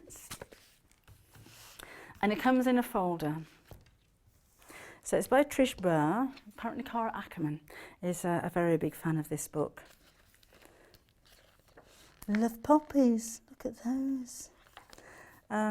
So let's have a look through. What is needle painting? If you're beginning, it's really nice to go right back to the beginning. I was going to write a book once called How to Sew on a Button. Do you remember years ago, Delia Smith made a book called How to Boil an Egg? And if you've ever boiled an egg, you think, I'm sure you have to boil, but there are ways to boil an egg. And if you've never boiled an egg, nobody's told you, how would you know how to boil an egg? And it's a little bit the same as what is a stitch. Why does a machine need 2 stitches and why does hand stitching only need 1? How do you tie a knot in the end of your thread? If you've never done it before, how would you know? I remember, she's not going to thank me for telling you this. Will she be in? Probably. Sorry, Kim. When my daughter was younger, she made some chips. And they were incredibly soggy because she just put the chips in the pan with the fat and then heated it up. But if you've never been told that the fat's got to be really hot before you put the potatoes in, then how would you know? So let's go right back to basics and let's ask questions like, you know, what is needle painting? What tools do I need? What does it mean?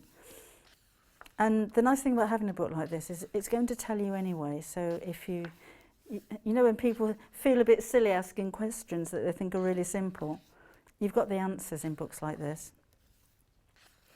So all of your instructions there.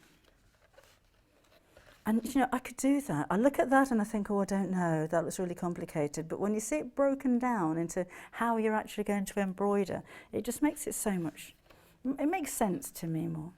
Excuse me.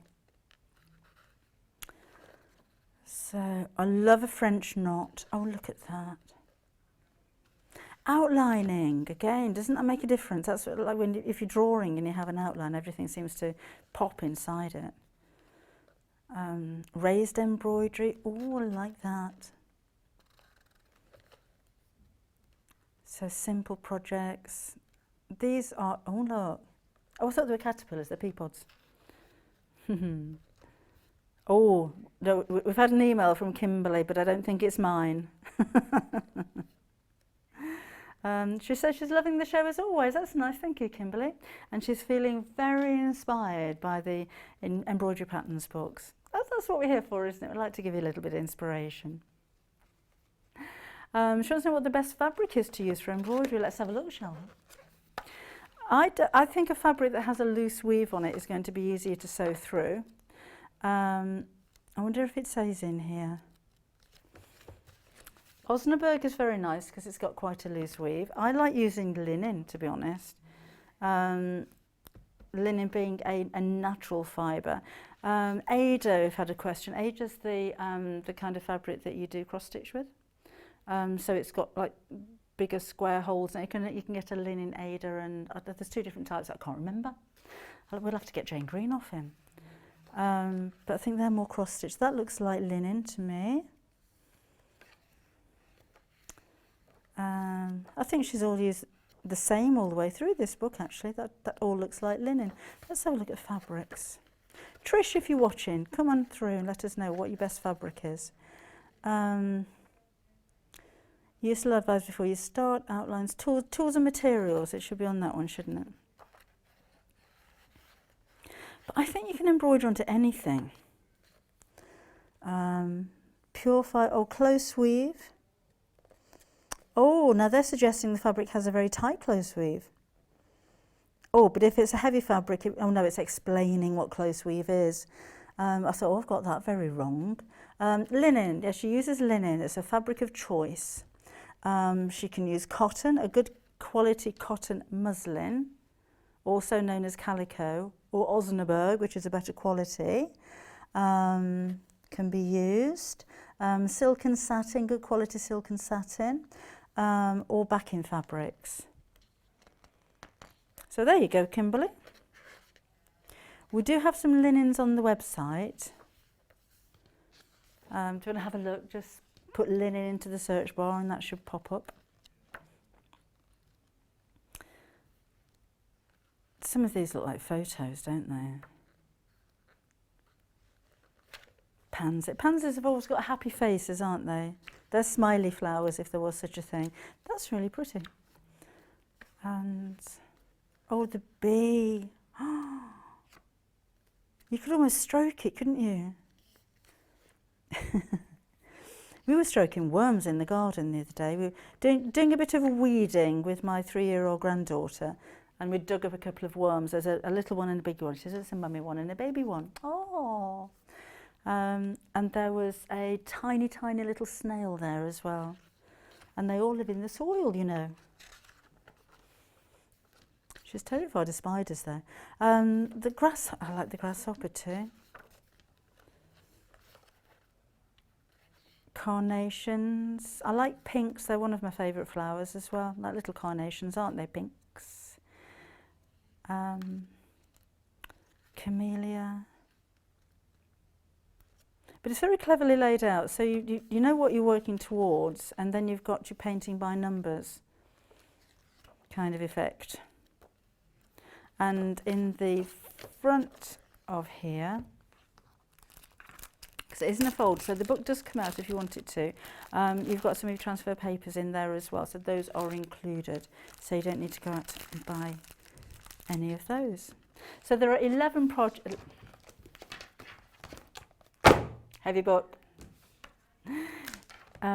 You've got 11 projects in here alongside all of those, all of the advice and the tips and the hints and the instructions. So 11 completed projects, and to get you going we're also going to give you 5 skeins of DMC DMC embroidery floss. These may vary in colour. You may get these, you may get some a little bit different, but they will all be DMC, and you will get 5 of those. And that's all included in your £21.99. Right, let's see who's here, because it's been a while, hasn't it? I do like to check up on you and what you're up to. So let's have a quick scroll down. Sorry if I miss anybody, by the way. We've got quite a few. Alex says the books are so beautiful, done a lot of cross stitch, but never even considered doing embroidery before. The show is making me really want to dig out my flossers. Oh, dig out your flossers, Alex, and give it a go. It'd be great to personalise back. That's a nice idea, isn't it? Embroidered like on a flap of an evening clutch bag with flowers, and that'd be amazing. Hi Barbara, she says, morning, how are you enjoying the new studio? I am loving it. It's a proper studio and it's huge and everything. It's great. It could be bigger. I'm making Christmas runners and cushions. I like this time of the year for the Christmas makes. Take care, she says. Thank you. Oh, and Sue made a birdhouse peg bag from my half-yard vintage book that was on yesterday, using the Osnaburg fabric for the lining and the roof. That is, I love your owl fabric. That's really pretty. Morning, Glenys. I wondered where you were. She said, morning all, enjoying the show, Debbie, watching from 8 o'clock. She just had issues contacting you. Sorry about that. It was a lot easier when we were live on Facebook, isn't it? We'll look into it. Morag's obviously been out again. She's late back in, got a coffee, snuggled up on the couch and watching me, and I guess Yvonne's back again in the next hour. Right, oh hi Linda, lovely day in London. Oh good. My little granddaughter's starting nursery school today. She's got a horrible uniform. She's got a uniform and everything, and she's only 3. Bright yellow top, burgundy cardigan, burgundy trousers. Somebody needs advice on putting colours together, I think. But it's a lovely day down there, and I'm pleased about that because she lives in London. So glad I caught Yvonne before going off to the caravan. Oh, where are you going in your caravan? Oh, you've gone, haven't you? If you're watching on repeat, let us know where you're going in your caravan. My lad went up to the Lake District over the weekend, and apparently the weather wasn't too good. But came back with some amazing pictures. Anyway, by the way, if you'd like to message the studio, come along, we're here for another 2 hours yet. So it's studio@sewingstreet.com if you would like to send any kind of message, ask questions, any requests. Remember, you're challenging me in the last hour. Still don't know what I'm doing. Somebody wanted, I flicked past you, I'm sorry. A bag for a daughter. Oh, that was Pauline. Can we make something for a daughter to carry her bathroom bits backwards and forwards? So Sewing Street TV is where I am if you want to come through on that Facebook page. Because I was kind of thinking Japanese knot bag you could use, couldn't you? Because then you could still hang it up on the back of the door, and you thread one handle through the other, and it's that shape. So that's quite a nice thing to carry your bathroom stuff around in, isn't it? We launched a new book this morning, only available right here, right now on Sewing Street. Now, obviously, you can pre-record it. You can pre-order on other websites, but we are the only place at the moment that you can actually order the book and get it sent out pronto. It's only £14.99, and Doodle Stitching will give you some really fun, simple projects, achievable projects, no matter what kind of level of sew you're at. If it's the first time you've ever embroidered something, all the way through to if you're a little bit more experienced and you just want some inspiration. There are some really lovely ideas in here that I've never seen before, like using the 2 hoops. Can I show you really quickly? Because we've got the 2 hoops here. I'll bring them over. I just think that's so clever. Have you ever seen anything like that before? So 2 hoops joined together, that's kind of wrapped around there. They need to be against a wall, that's going to flop backwards. But I thought that was such a lovely idea. And I love this one as well. That's another one that I've never seen before. Using 2 embroidery hoops. And I'll give you, shall I show you how she did it? So she's got a circle of fabric with a hole in the middle and then folded all of this back. And then embroidered in between the 2 hoops. That is such a clever idea. That would make a nice clock actually, wouldn't it? So brand new for you today, it's only £14.99. Now coming up in the next hour, we've got a little bit more embroidery because Yvonne's going to be doing some Sashiko, and haven't got it out yet, have we? We've got a little bit of Christmas. We were Halloween this morning. We've moved straight on to Christmas and missed out November altogether. And we've got another one of the signs that she's got coming up. So go and put the kettle on really quickly, and we'll see you again in a couple of minutes. Hello, my name is Sally Stevens.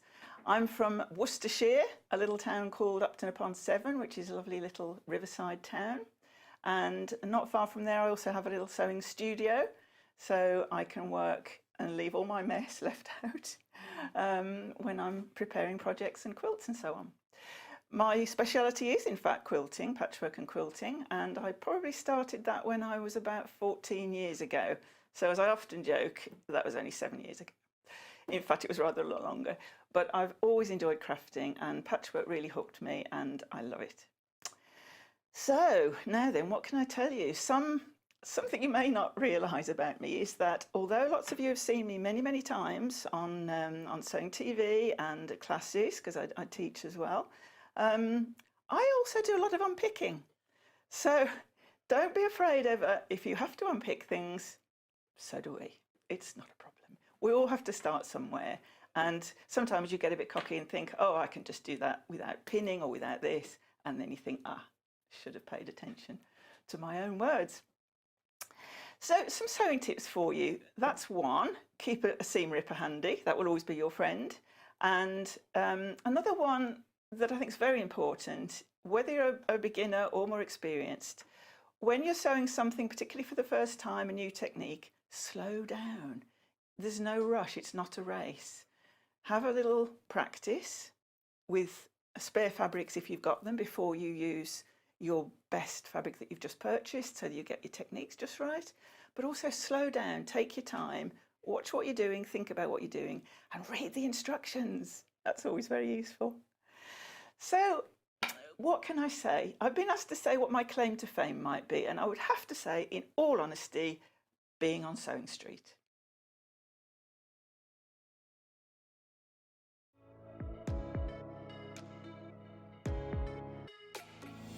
Hi, I'm Rosie Wells. My name's Poppy and I'm a nutritional therapist. Hi, I'm Ruth Lynette and I can't wait to join you all on the brand new Gemporia Lifestyle channel.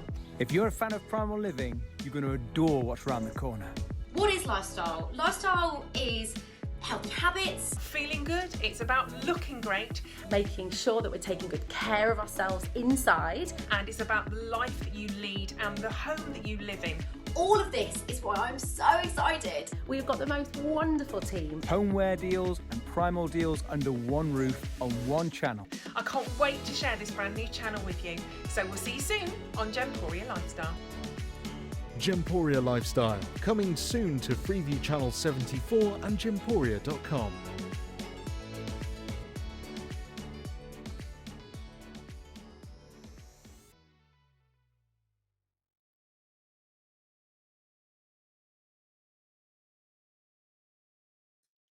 Hello, my name's Fiona Hesford and I'm founder of Sew Girl. I'm based down in Worthing on the south coast of England, and I've got a range of sewing patterns which I've developed over the last few years, which are projects for loose-fitting clothing, everyday, simple garments, things that I really love to wear myself. And I'm going to be bringing you them to Sewing Street over the next few months. So I look forward to seeing you then. Bye!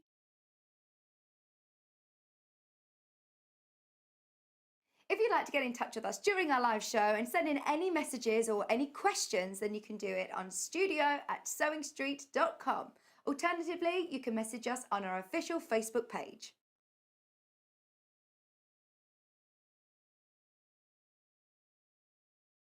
Did you know that if you shop with Sewing Street, you're only going to pay one lot of postage all day? That's one payment of £3.95, no matter what you're buying. And you can check out as many times as you like without having to pay another delivery charge. So shop online at www.sewingstreet.com, or you can order via our call centre, which is 0800 001 4433. Welcome back. We've moved on to Christmas. If you were watching the 8 o'clock show this morning, we'll see Yvonne showing you how to make the really lovely welcome Halloween sign. So it's sold out, by the way. So on a similar vein, we've got the welcome Christmas sign. And this, again, it could be a table runner, I think hanging over a door. I just think it's really clever, the L and the O, as opposed to the pumpkins and the cat that was on the Halloween one. And now you're look at the twinkle, Christmas tree and bauble. And Yvonne's added lots of glitz on this one, look, and a little bit of metallic thread, if I'm not wrong. So in your kit, you'll have everything for the top. So apart from your sparkly bits, you can add those yourself. So you will need backing fabric and you will need some wadding for this one. And these are your fabrics, look. Very neatly folded, again.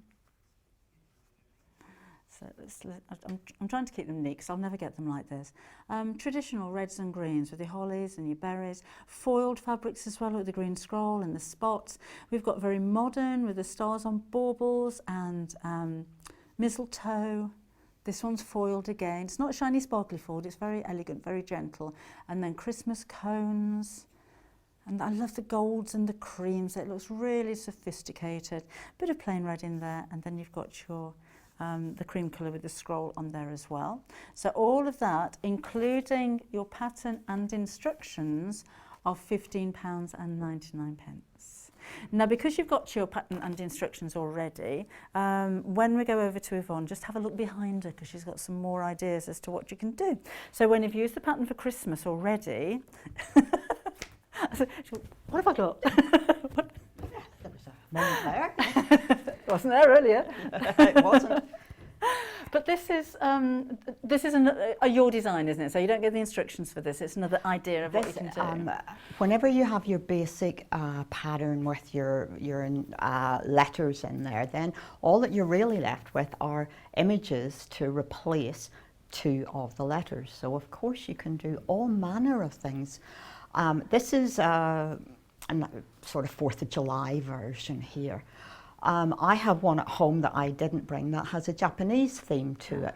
So the O is replaced by a little circle of butterflies, and the L is a set of fans. Just to so, you know, only limited by your imagination whenever it comes to replacing those two letters in the word. Of course, we're on the idea of the little 3D bat that there was in the other one. This one, we've got a little quilt hanging. So it's just all a bit of good fun, really. It's finishing touches, isn't it? That's so really sweet. All about sparking your imagination. I like to get my money's worth, Yvonne. Oh, so do I. So if I can use a pattern again and again and again, because you know you've had Halloween, we've had Christmas. What about the rest of the year? People are still welcome when we can. 5 of you, if there's anyone in there. Yeah. When people are still welcome, they're going to be welcome all year round. So it's nice to be able to change things around, isn't it? I always think it's not about the size of the house; it's about the size of the welcome you get there. Oh, that's lovely. So, you know, that's lovely. Where we are there. There may be seasonal ones ahead. One doesn't know. Oh, so what we come at Valentine's, Easter, well, summer. That's summer. Oh, wouldn't that be nice? I do enjoy the warmth. So. Well, we're having a taste of it this week, aren't we? We're supposed to have a bit of a heat wave going on. Oh, good. It was very warm in Lincolnshire yesterday. I don't remember yesterday. Must have been a good day.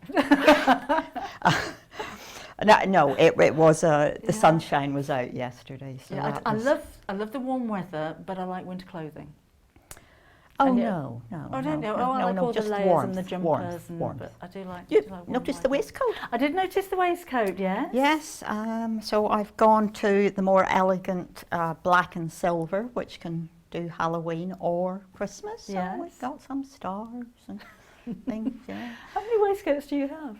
Not as many as you think, because I make them reversible. Oh, of course. So, so that was Halloween. I have a few because I find that they keep my back warm, which is got to be a good thing for the old decrepit bones, you know. That's the feeling. £15.99 for your kit. Remember, the fabrics for the whole of the top is the only way you can get your pattern now, because the pattern and then the Halloween kit sold out from the previous show. So if you want to get hold of the pattern for not just Christmas but all year round, then order now. It's £15.99. And I'll just show you really quickly what's coming up later on in the show as well. We're talking about Sashiko. But have you not seen before? Isn't that pretty? And you know, we've said it a lot this morning, haven't we? Achievable projects. So this is all hand sewn. We've got a complete kit for you, including the backing fabric and the wadding in this one. So in here, you'll have your fabrics. Whoops, I haven't unfolded those very well. Oh, now look, I'm in trouble. Your backing fabric, you've got your wadding and all of the fabrics that you need in there as well, and your full instructions, and that's £17.99. And once you learn the technique, then you can just carry on with your own fabrics as well. So shall we carry on with a bit of sewing? Should we do that? Where would you like to start? Well, in the previous one, I concentrated on the 3D bat. Yep. So this time, I've gotten a second sample here. I really should have passed this one to Deb, because this one actually shows you the fabrics that are in the pack. Right, okay. So this is one way that you can put them together. What I like about these is no two are ever going to be the same, because you have a choice of 10 fabrics in the pack. You only use 8 of them across the images and the letters. So the choice is yours as to which fabric you use in which position. So that is what the finished article looks like. Then I have, here's the blank canvas. So I've used different fabrics in different positions around the edges. And this is about making sure that your designs are centered and are level, because it's with any applique design, you want to make sure that you're symmetrical, yeah, or you are at least centered. When you have images that are going to come over the edges, like the stars and particularly the tree in this instance, you do need to think about how you're going to lay things out. So the background has been finished off with the rectangles around the edge to give us the complete background canvas to work on. So the first thing you do is fold it in two, find a center. Finger crease, so we know that's our center line. Then going to fold again, and that's going to give us a quarter. And once again to find our quarter. And I have a big long ruler, and I'm going to just pop that on here. So that's going to, the cream background is just slightly shorter than this ruler, so you can pop that all the way along here. And the picture in the kit is going to show you approximately where you're going to start. The very first thing that I would put in here is the tree, though the C is the one that's actually in the center. Okay. So you're laid out ready to pop your elements on. I've gotten, here are the bits that I cut out earlier. When you're using Bondaweb, you are going to draw around your images, which you have in the kit or the pattern. And I always do this roughly. So I'm drawing around and then cutting very roughly around the edge, not on the line that I've drawn. Then the rough side, the side that has the glue on, goes onto the back, the reverse of the fabric that you want to use as your applique. So you have rough side to wrong side. Apply the heat, generally 2-3 seconds of hot iron. Yeah. Now, whenever you cut around the image, you are going to cut on the line. What this does is allows you to have just a little bit of that glue going through the fibres on the edge, and it will stop things fraying. So I did choose the one that there was least cutting on, so I apologise for this taking a little while, but this does just hopefully remind you of rough side to wrong side. Leave yourself some bond of web to cut away so that you are sealing your edges.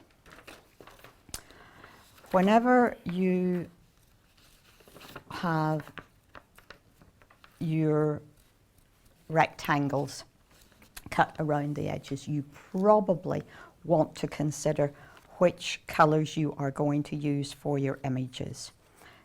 Obviously the Christmas tree was always going to be some form of green and black, so you would consider where your green rectangles around the edge would be.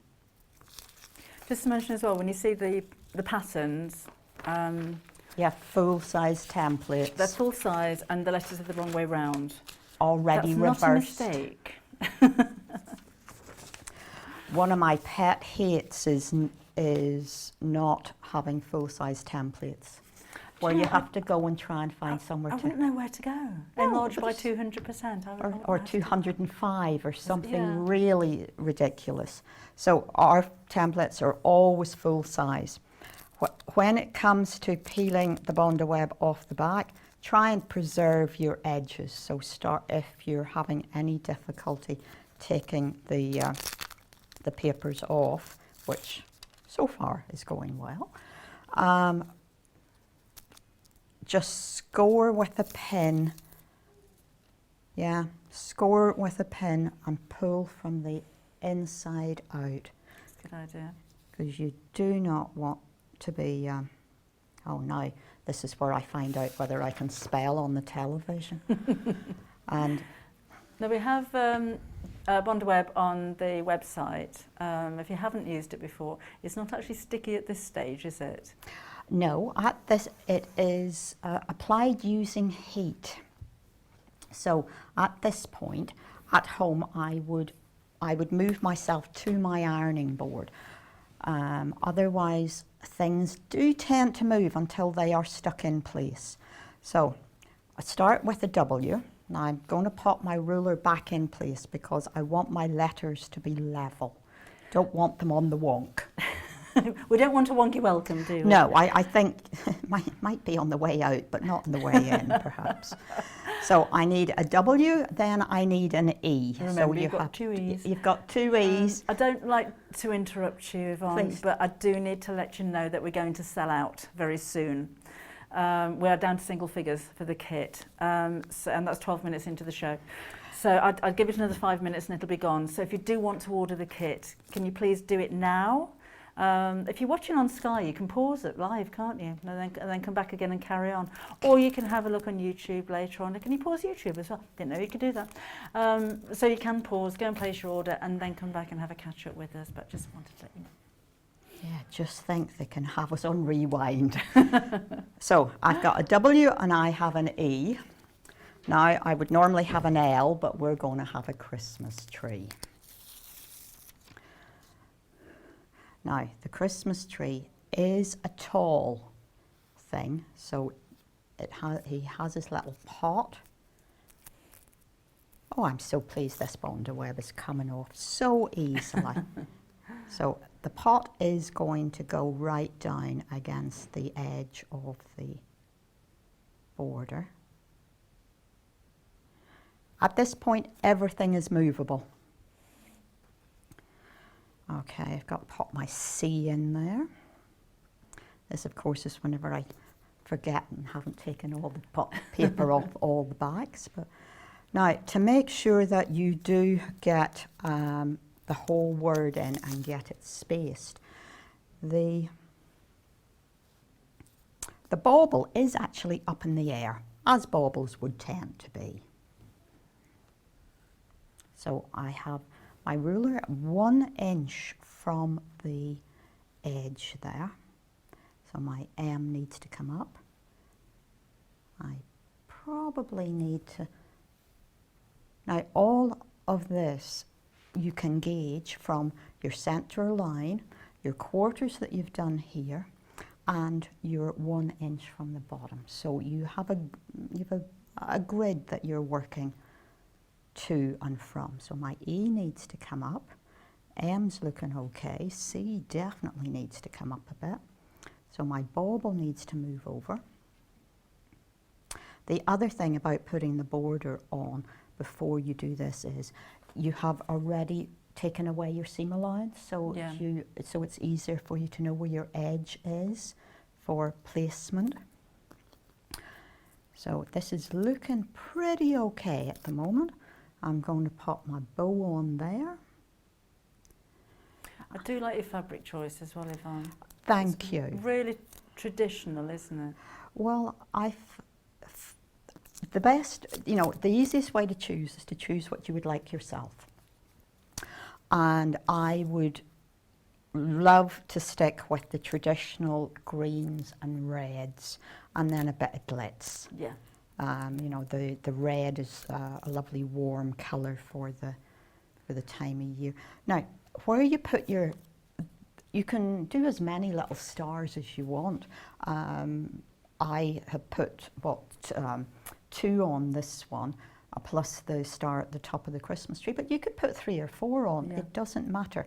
I kind of like the idea of little stars coming out of the letters, or if you don't quite get your points meeting in the corner there, then a little star is a useful thing to be popping in place.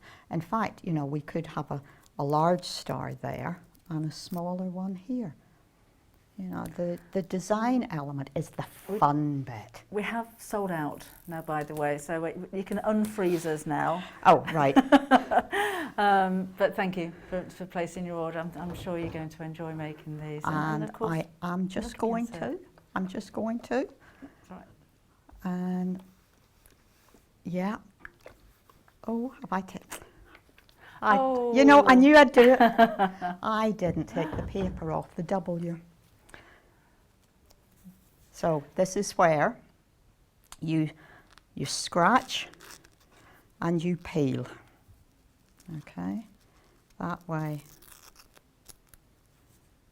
I'm preserving my edges. I think with the plique as well, your Bonder web, it doesn't just adhere everything. It stops things ruffling up when you're sewing around them as well, particularly on, you know, like the M, the very detailed areas. Absolutely. It just gives you a little bit, like stabilises. Yes, yeah. Stabilises a little bit as opposed to putting some kind of violin behind it. The Bonder web does that job. Now, this is where you take your time and you put your ruler back down and you measure it again. Take your time, do it right, because you're going to look at this for some years to come, we hope. So there we go. Let's try that again. So what's your plans for Christmas this year? Well, I believe, I'm having some building work done at my house. So I believe anywhere other than my house for Christmas is the answer to that. I think if I behave myself, my daughter might invite me to her house where my grandchildren are. So I might have to cook a bit of something to take with me. But so it's your granddaughter's first birthday today? It is. She is Alice is a whole 1 today. So after I do this, I'm off for unicorn cake and sparkly and pink sparkly. Did your daughter make it? She makes the cakes, doesn't she? She does. Isaac had a dinosaur for his 3rd birthday, so Alice is having a unicorn with pink sparklies. So It's got to be done. It absolutely has to. Now, this one I've laid out slightly different colours, but all of these, this is a second way of arranging the fabrics that you have in your pack. I have used, put stars in different places, used different fabrics in different places. You can see that the E on here is green, on here it's one of the cream ones. Make it your own. Do some embroidery. As always, I like to put a little bit of hand stitching around them. It just gives it a little bit of a 3D element. Yeah. And just finishes it off. Solid red fabric around the edge just gives you a nice solid finish. Whenever I'm hanging anything up on my walls at home, I always just put calico on the back. Okay. I don't waste fancy fabric on my walls. So this is a couple of ways of putting the Christmas ones together. No, we do, so we've sold out of the kits altogether. We do have bonder web. We've got a big roll and we've got a small packet as well. If I were you, I'd go for the big roll because although there's quite a bit in there, get an awful lot more on the roll. And it's obviously going to use that time and time again. You'll find it absolutely invaluable. But I love the way you personalise things and, you know, put your own little beads if you've got buttons or... Oh, buttons, beads, even some bells. Wouldn't a little bell on the top of the bauble be nice? Have a look on the Jewellery Maker website if you want some little beads and sequins and stuff like that. Because we're all part of the same company, you still get your 1 P&P for the whole day business going on. So if you've already placed an order with us, go and have a look on Jewellery Maker, and when you come to place your order, you won't be charged any extra postage all the way through to a minute to midnight tonight. Well, it's going to take you a minute to place your order, isn't it? Right, we're going to move on and take a look at something very different from the Christmas welcome with Sashiko. This again is all hand sewing, but at this kind of size, it's something that it's not going to take too long. But I love things like this. I have that satisfaction again. We were talking earlier on about hand sewing bias binding, and you know I do a lot of smocking or English paper piecing, and I just take so much satisfaction in creating tiny, tiny, little, perfectly even stitches. Have to say, Yvonne is one of the best hand quilters I think I've ever seen as far as even stitches is concerned. This is amazing. And I'm lucky, she'll explain this to you later on, but you're making these up individually. So it's not like you're, you know, you're challenging yourself to embroidering one huge piece. They are perfect. Look at those. Look, they look like they've been drawn on. Yeah, I do sometimes get asked, can I buy the panel? And I'm never quite sure whether to be offended or take it as a compliment. Oh, I take it as a compliment. Well, I try to, but sometimes you think, the hours I put into that and someone thinks it's a panel. Makes it priceless, doesn't it? Oh, well, it... well, you know. Yeah, makes it more interesting, but personal touch to it. So all of the fabrics included. And you've got your pattern sheets in here as well, just show quickly.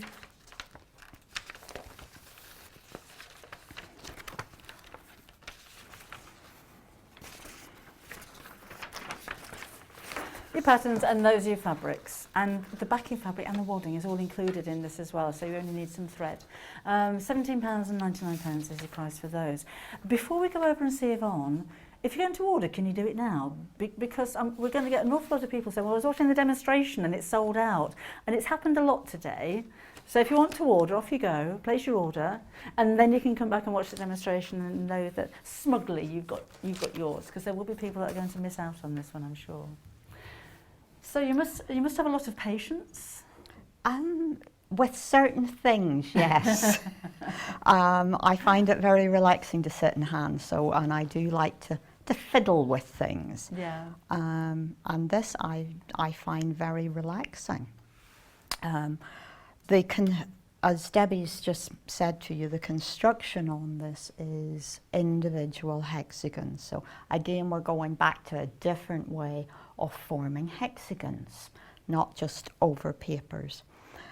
The way to start, because you're going to be doing a lot of hand sewing here, is to start with a larger piece of fabric. So all the detailed instructions are in the kit, but you're going to start with a square. You have templates in the pattern to allow you to draw around. I use a Frixian pen for this. So you have your square, you pop your hexagon template in there. Again, you can transfer this onto some template plastic, onto a piece of card. Draw around the edge. This is the hexagon that has the seam allowance included in it. Right. It says that across it. You then have a smaller template. We put this in, but this isn't so that you have it for reference. It's not actually the way I draw this, because you need to have your seam allowance showing, because you don't want to sew into the seam allowance. So the smaller hexagon provides you with 1/4 of an inch all the way round. But how do you know you've got that in the center? So it's there for reference. Take your ruler, take your Frixian pen, and measure 1/4 of an inch in all the way around your hexagon and mark it up. Then you know you have your 1/4 of an inch, right? Now, I have drawn all the way around here, but just step by step, edge by edge, go around and draw. Yeah. So you now have a hexagon that looks like this, so that you know you have the area that is going to be seen. Yeah, double check it with this. Yeah, and you can see that you're smack bang on there. Now, you do get printed Sashiko panels, and they have many interesting complex designs. But if you draw your own grid out, mark your own pattern on, then you can put a Sashiko design wherever you want it to be, right, in whatever scale. So what we have you do is to draw a 1/2 inch grid on within the edges of your hexagon. Now, I thought I was going to draw this on this pressing board, but I think I'm actually going to draw on the mat, because I'm going to have it. It's just not going to bounce around quite so much, which is going to make it a little bit easier for me. So, with your ruler, the ruler allows you to stay square as well as level. So 1/2 inch grid means you are marking 1/2 inch. The first line I drew was on the center from point to point. Now I'm drawing 1/2 inch lines up here. So every time I move my ruler up, I cannot see the 1/2 inch line beneath it. That means you're level and you're square. Yep. Okay. I'm afraid you're going to have to watch me do this again for a moment. But that's all right. This really is important to get this square. Take your time. If it starts to go a bit wonky, the beauty of the Frixian pens is you can just run the iron over it, or a bit of steam even will do on occasion, and make sure you get rid of all the lines and start again. Louise has sent a message in on Facebook. She says, hello everybody, hello Louise. And she says she's really enjoying the wonderful craft work today. It's very inspiring and I'm eager to get busy. Louise is in Dublin. Oh, hi, hi, that's really nice. So I now need to draw in the opposite direction. The edge from here to here is, you just divide by 2 really. Okay. So you know where your middle is, and you start drawing on either side.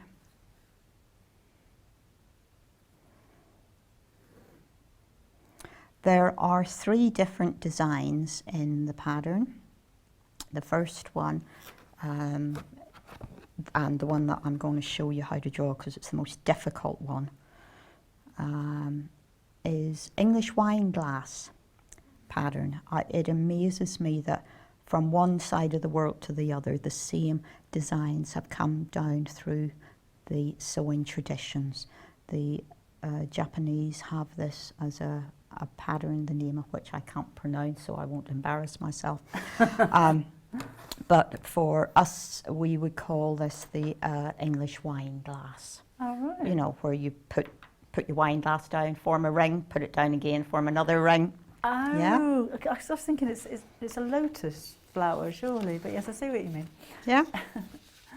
Yes, we do actually tell you what the design is called in Japanese, well, in English version of Japanese. So, well, if Debbie wants to try and pronounce it, So, we are going to be drawing, I use a 10-pence piece for this, so everybody's gotten this. I like to make crafts as accessible to people as possible, so you don't have to go and buy templates. If you happen to have one, well and good, or pop it on your Christmas list. But a 10-pence piece fits quite nicely into a half-inch grid. So we are drawing circles.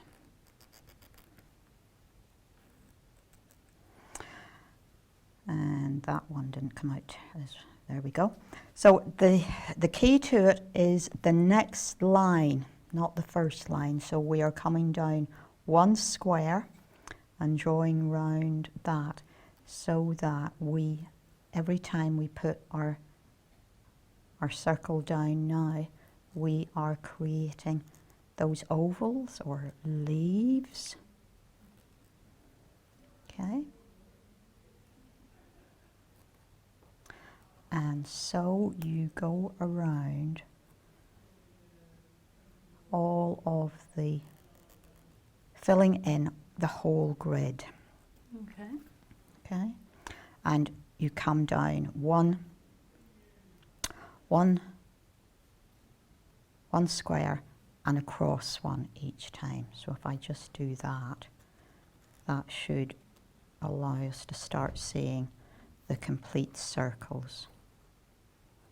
Okay.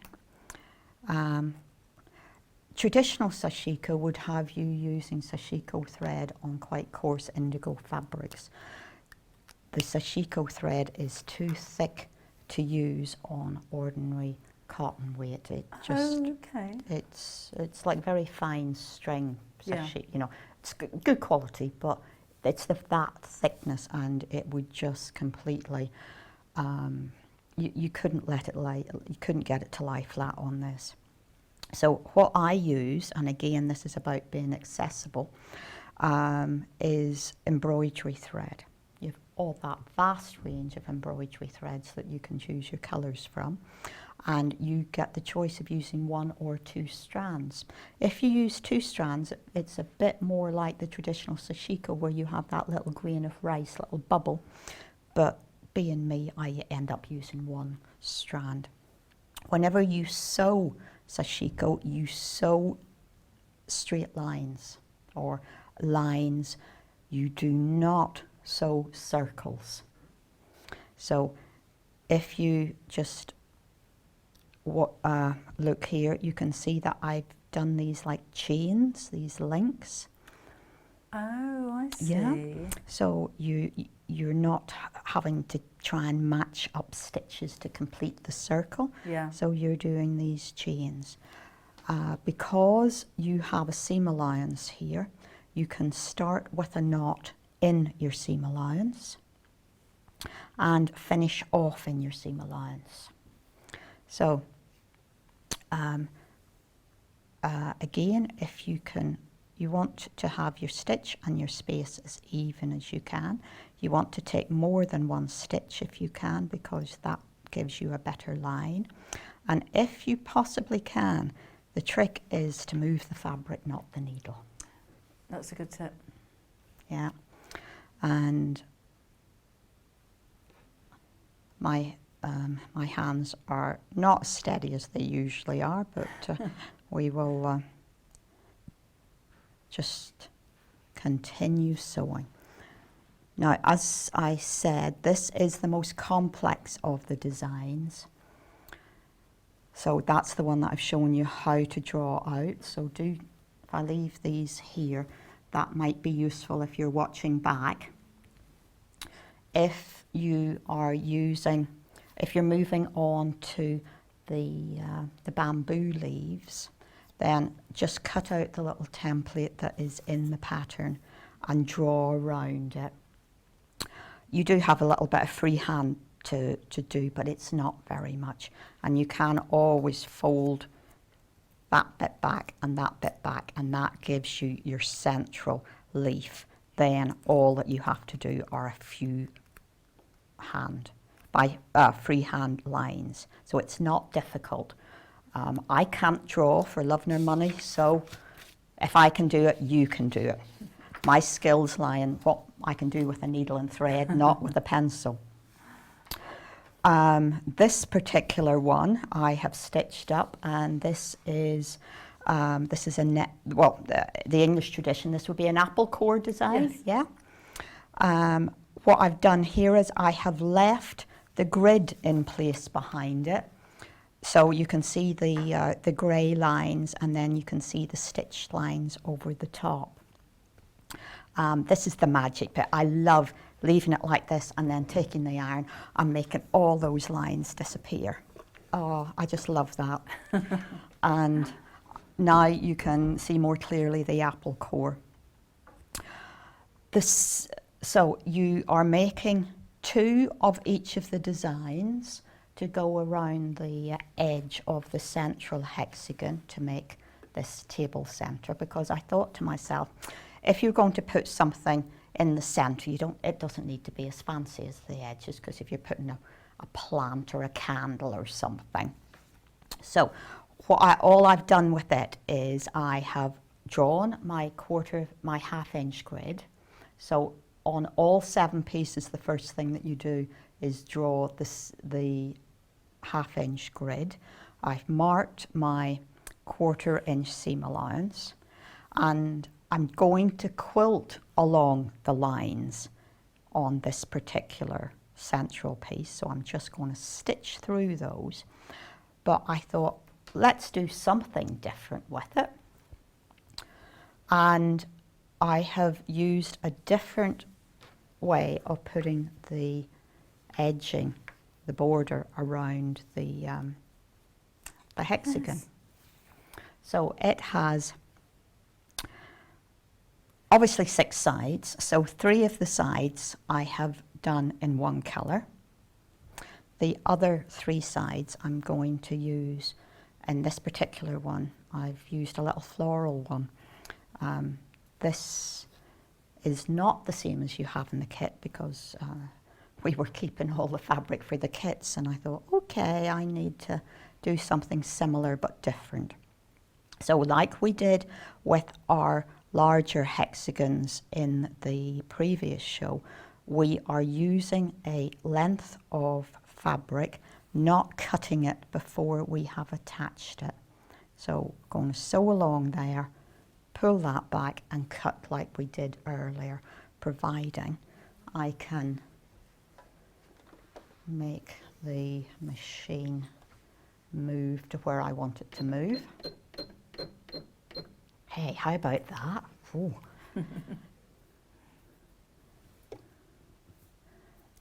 So 1/4-inch seam, raw edges together, press our foot down. And again, you haven't cut that down to size like you didn't with the Halloween one? No, that's correct. You save more fabric, don't you? Well, yes you do. And you don't get yourself confused as to what angle should be where. Yeah. Yeah, because what you need it to do is to follow the line on the of the hexagon itself. Okay, let's press. I have to press on the board, not the mat. Oh, I did that yesterday. Oh. There may be a little bubble on the mat. Okay. I'll take the blame for that one. Oh, okay. Now, of course, because this is only marked up with Frixian pen, as I do this, I'm going to lose all of my grid lines to quilt on. But because it's you ladies out there, I'm just going to bear the consequences, okay? So that is what I'm going to do. And again, we are following lines all the time. We know that we can measure from the edge of our hexagon to the edge of our fabric, which will make sure we are square. This is a little bit like deja vu, but you know, with the previous kit, and I was saying, put it on freeze frame, go and place your order, come back again. We're almost down to single figures. We're going to sell out again. So again, if you want to order, then please go and do that now, because otherwise you're going to be missing out. So this is a nice kit. It's very portable if you're going away for a few days, because once you have the frame around a hexagon, you layer it up, which is really very easy. So I just have to sew this one. Oh, I'm getting brave here. Right. I do like to hand sew when I'm in the car, obviously, as a passenger. We went to Nottingham the other day. We went out for dinner in Nottingham for my husband's birthday. There you go. And it's only an hour away from where we are. And we jumped into the car and he said, "You haven't got anything to do." Because I'm normally, I've got to keep busy with my fingers, and just sitting still isn't an option. Something's got to be happening here. Well, the whole idea of doing these as individual hexagons allows you such flexibility as to once you've got the concept, you can put whatever you want inside these little hexagon backgrounds. They become little canvases, don't they? Yeah. And because you're putting a frame around it. So that is what a central hexagon looks like. I have used just a little bit of 505 on the wadding and applied the back, the calicoats in your kit. And then that sits in there, and that becomes the next piece that you can work on. So this can be hand quilted. Actually, if I kind of cheat and put that in there for a moment, this particular one, I will hand quilt just inside the frame there. But I've done 2 rows of machine quilting on the border, just as a little bit of something, but nothing to, if I show you like that, you can see that's the only machine quilting that I have done. But you've hand quilted this one, haven't you? Well, I have, but you see, the thing is, there's another sample that's in the green room. Oh, right. Do we have a green room? Didn't they tell you? Did we got a green room? Oh. I think Kat might be going to find me a sample. So look, this is all about showing you the things that you can do with the same thing in different form, yeah? So this has some machine quilting on it. The one that Debbie has is entirely, no. Okay, well, it's in the building somewhere. So you can use your machine, you can do it by hand. So again, when it comes to the putting the binding around this, now because this is so small, each of the pieces needs a binding around it, but it's too small to put a double binding round it. I tried and it just becomes too bulky. So in this instance, you're only putting a single binding around.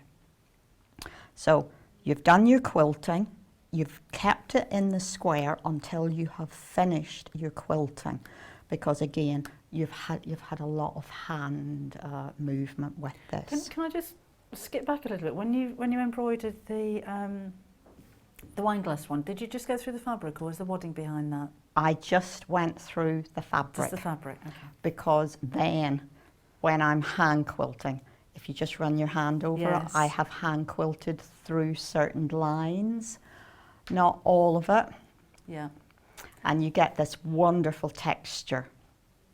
It does, doesn't it? It almost makes the centerpieces kind of puff up a little bit. They do, don't they? So if you're someone who enjoys hand sewing, then you hand quilt around all of the things that you have just hand stitched around. If you're a machiner, then you find other ways of holding the three pieces together. So you would go round the inside of the frame, you would go round the outside of the frame.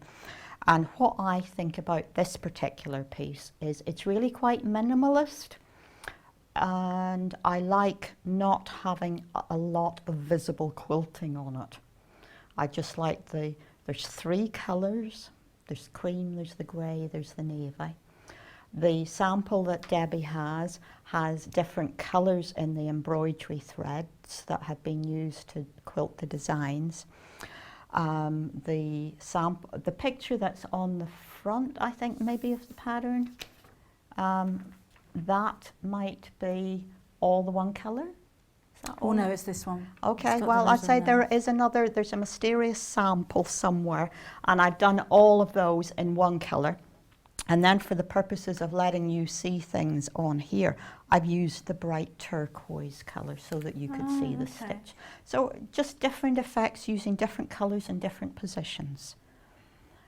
So whenever you have done your embroidery in your Sashiko design, layered it up, quilted where you want to quilt, either by hand or machine.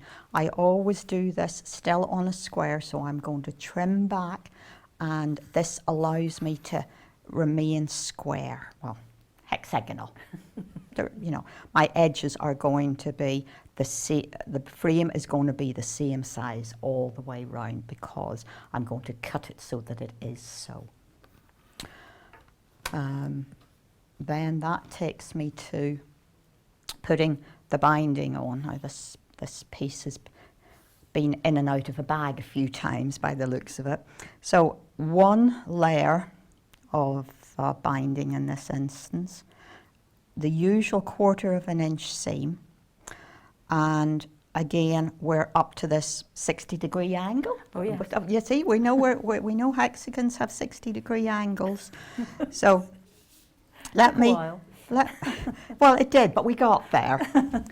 I might just sew around this to let you see what I'm going to do in the corner. Now, because I'm now going through a number of layers, I'm going to lengthen the stitch here. I'm probably going to go up to, I would go to 3 on my machine, because I'm going through 3 layers of fabric plus a layer of wadding. Right. If you have a walking foot on, keep it on for putting your binding on. It just pushes it all through more of a, more smoothly, so you're not getting wrinkles. Okay, so I would reverse maybe a stitch. Okay, then I would take it out of the machine and get myself turned up there, and back. My fabric has to go in the line of where I am going to sew. So I've just created this little pinch, okay, and I'm going to sew from the edge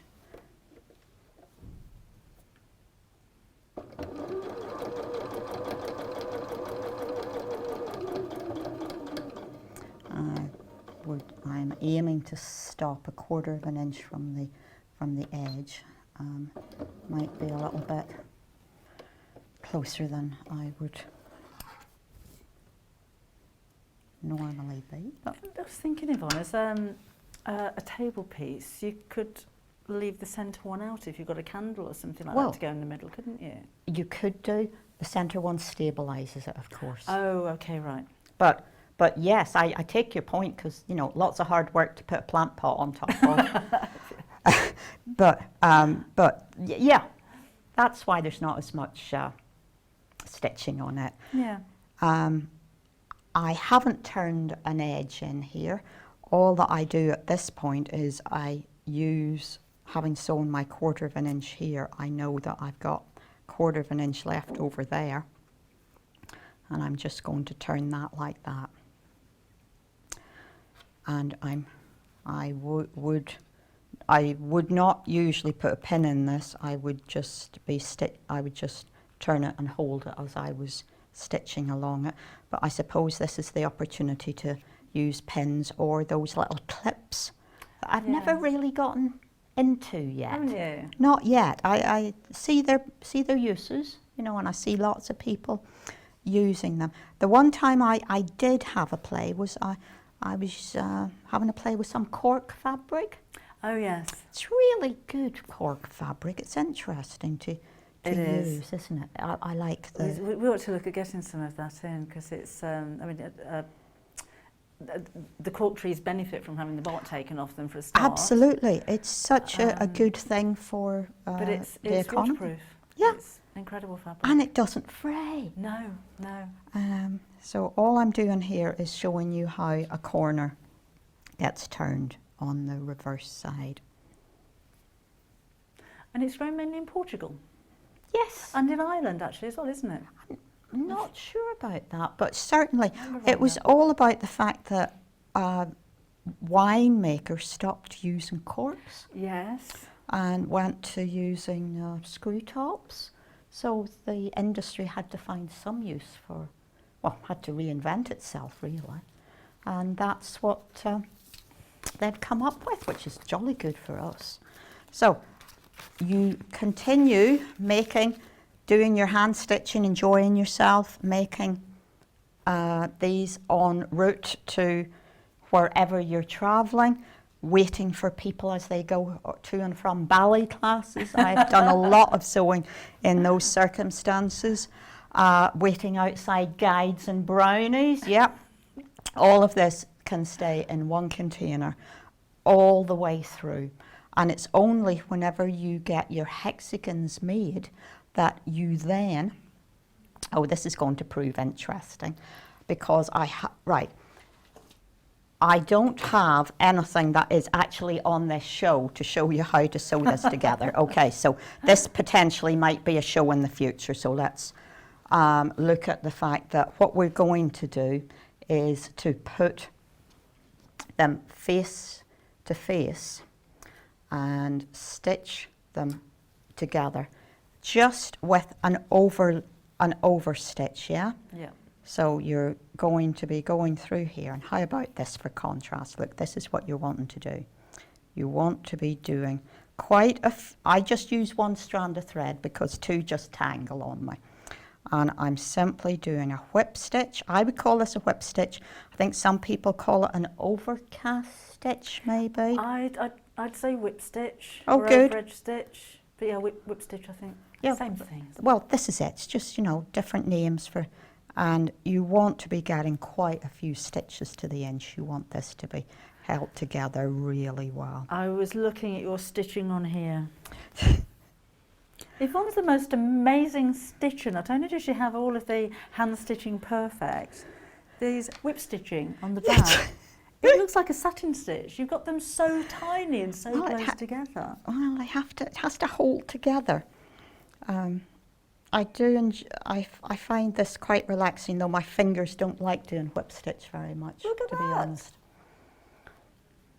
You've got as many actual stitches as there are threads in the fabric. Oh, not quite, Debbie, not Well, quite. almost. But yeah, but I want it to hold it together. That's not going to come apart at all. No.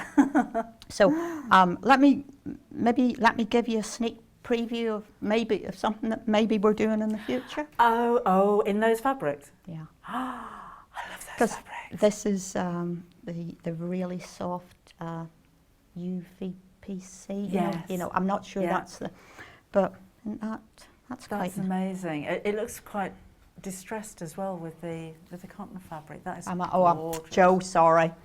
Is that better for you? Well, as I say, hopefully that's something that we will do in the future with you. But again, it's the same kind of principle. So I was doing a little bit of that in between times to. In the green room. Yeah. So if anybody has any questions, we do stand by all of our instructions. So if anybody runs into any problems, as you can see, I have probably made it. If I haven't made it, Linda has made it. We cut our own kits. I write the instructions. So if you don't understand them, I'm sorry, it's in Northern Irish. You'll just have to phone and... You've written in an accent. Well, it'd be nice if you could. If you do run into any problems, we're at the end of a telephone line, and as I say, we do stand by all of our instructions, and we know we're not perfect, that sometimes there are issues, so please just get back in touch with us and we will sort it for you. Well, thank you for that. When you get your instructions home, there is phone number, address, website. Yeah. So lots of ways of contacting. Of course, if you're local to Wallingford in Oxford, you could pop in. Do you know when you're back again, Yvonne? 28th of October. It's a Wednesday. Oh, is it? Yeah, well, yeah. You're doing it on a Wednesday? Well, because I should be babysitting babies on Mondays. Oh, all but right, because it's a birthday today, it's a different kettle of fish today. But that's my Mondays are crawling around the floor, making Play-Doh and all those good things. Have you tried kinetic sand? Oh God, no! That sounds messy. No, it's like liquid. It's the weirdest stuff. But like when you said Play-Doh, it reminded me. Yeah. It comes in all bright colours and ends up purple. Oh, because they just mix it. Oh, okay. Because Isaac's favourite colour is blue. Oh, is it? Yeah, so we would have to try and make that into blue for him, I think. But yeah, that's my normal Mondays nowadays. So well, it's been a lovely Monday today. I'm so glad you came in. It's always a pleasure. Well, seriously, and working with you, Debbie, it's really fun. It's really fun. Well, you've had some lovely messages as well, so go and have a look at our Facebook pages when you come off air. And we'll see you again soon, thank you. With the Sashiko Table Centre kits, we have more in baskets than we actually have available for you. So it's going to be a race to check out your baskets and make sure you get hold of your. Please proceed to check out, because baskets will start emptying, and we know how frustrating that can be. So if you're going to order, do that now, right now, please check out your baskets. If you're on the phone lines, then tell the operator to hurry up a bit, because it's about to go. Let me give you a reminder though of some of the things that we do have left. We do have some things left, not the big welcome banners, but we do have these hexagons. This is a complete kit that comes with the fabric as well, and you'll have enough to make. You need your own wadding and backing, the witch and the bat and the cat and the moon, and your pumpkins and spiders. And the background, it's white on white, so you've got textures to the background as well, and there are different prints on there. So if you have a look at the cat, you can see the difference there, I think. So all of your patterns, everything included. You'll need some bonder web, so you'll find that on the website, and you'll need some wadding, you'll find that on the website as well. And you can either make them into 3 mats, or the one that's been hanging behind Yvonne you might have seen. If you didn't see that earlier on, you can actually make that into a wall hanging as well, like that, with the bits in between, or a table runner, or join them all together, or buy a few kits and make them even bigger. However, we are extremely limited stock. All of your fabrics, remember, are included there, apart from your backing and your wadding. Instructions, templates and everything else included there. Oops, that one included in there as well. No, I haven't got that one, it's gone. I've got that one now. But we haven't got very many. If it's just the pattern on its own you wanted, we do have that available for you. So if you've already got your Halloween themed fabrics, then that's £8.50, including templates as well. Actually, that's that one, isn't it? On its own, £8.50. And what else have we got left? Previously, in fact, August the 3rd, Yvonne was here with the Japanese wall hangings pattern. You've got patterns in here to make 4 wall hangings. They are elegant, sophisticated, stunning, beautiful, and you can personalise them as well. So that's the pattern. These are the hangings, and it's £14.99. Now we've had a message and a completed picture. Oh look, this is Jenny. This is my version of the dragonflies wall hanging. Hope you like it. It's lovely, isn't it? It's always lovely to see whenever people take the time to make your design up.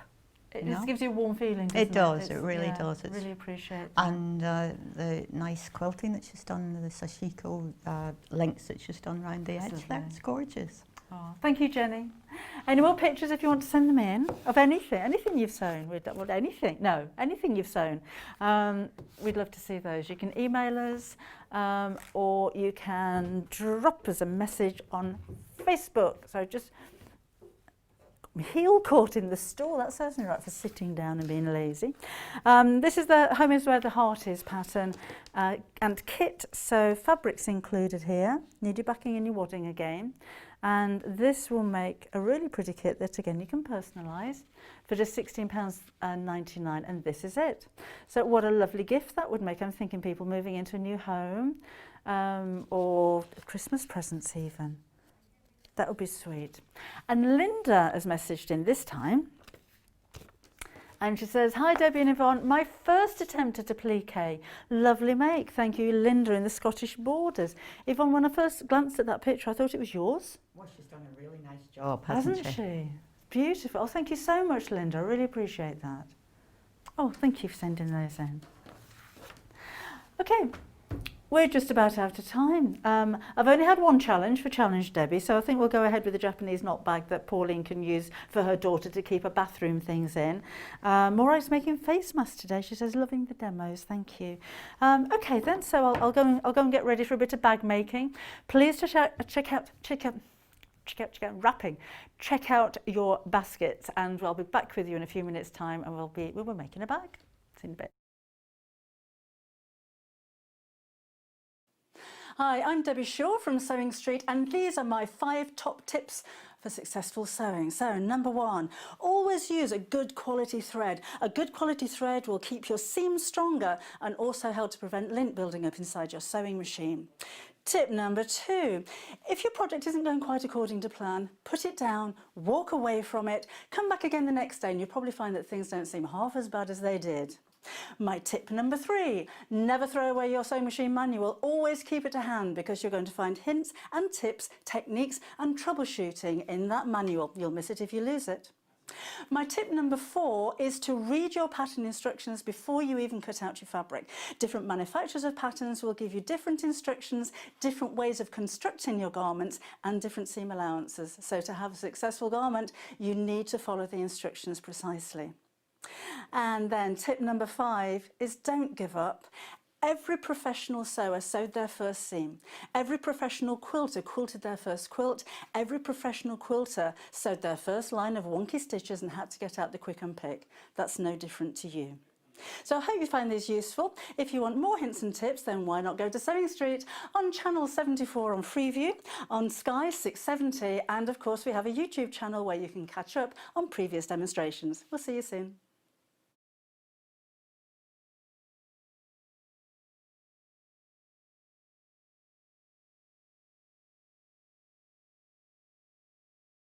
Shopping with us couldn't be easier. If you want to shop online, then you can head to our website, www.sewingstreet.com. It will redirect you to our sister channel Jewellery Makers landing page. Don't worry, you haven't gone to the wrong place. We're simply using their website temporarily while we're building our own web shop. Scroll down past the Watch Live part and you'll see all of the products that you will have seen on air on today's live show.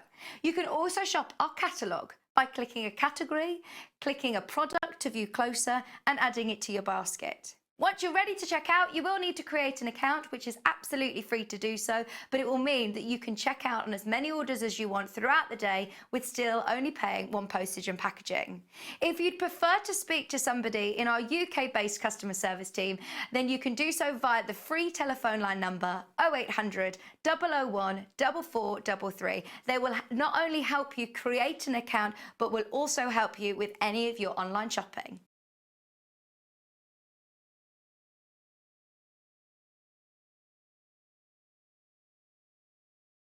Hello everyone, I'm Delphine Brooks. It's so great to be here and part of the Sewing Street family. I'm local, I'm only down the road in Warwickshire. I started sewing many years ago when I was very young, doing lots of art and painting, and eventually I went into textiles and I really enjoyed doing the two together. I then had a bit of a break. Something you don't know about me maybe is that I spent many years in the Royal Air Force and eventually in the police as well. And then I went full circle and I've come back to my happy place of sewing, and which I really enjoy. My best sewing tip is measure twice and cut once. I have chipped up a couple of times by not measuring properly, and I do always regret it. So now I always measure twice, cut once.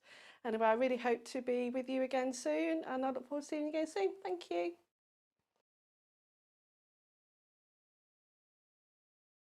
If you'd like to get in touch with us during our live show and send in any messages or any questions, then you can do it on studio@sewingstreet.com.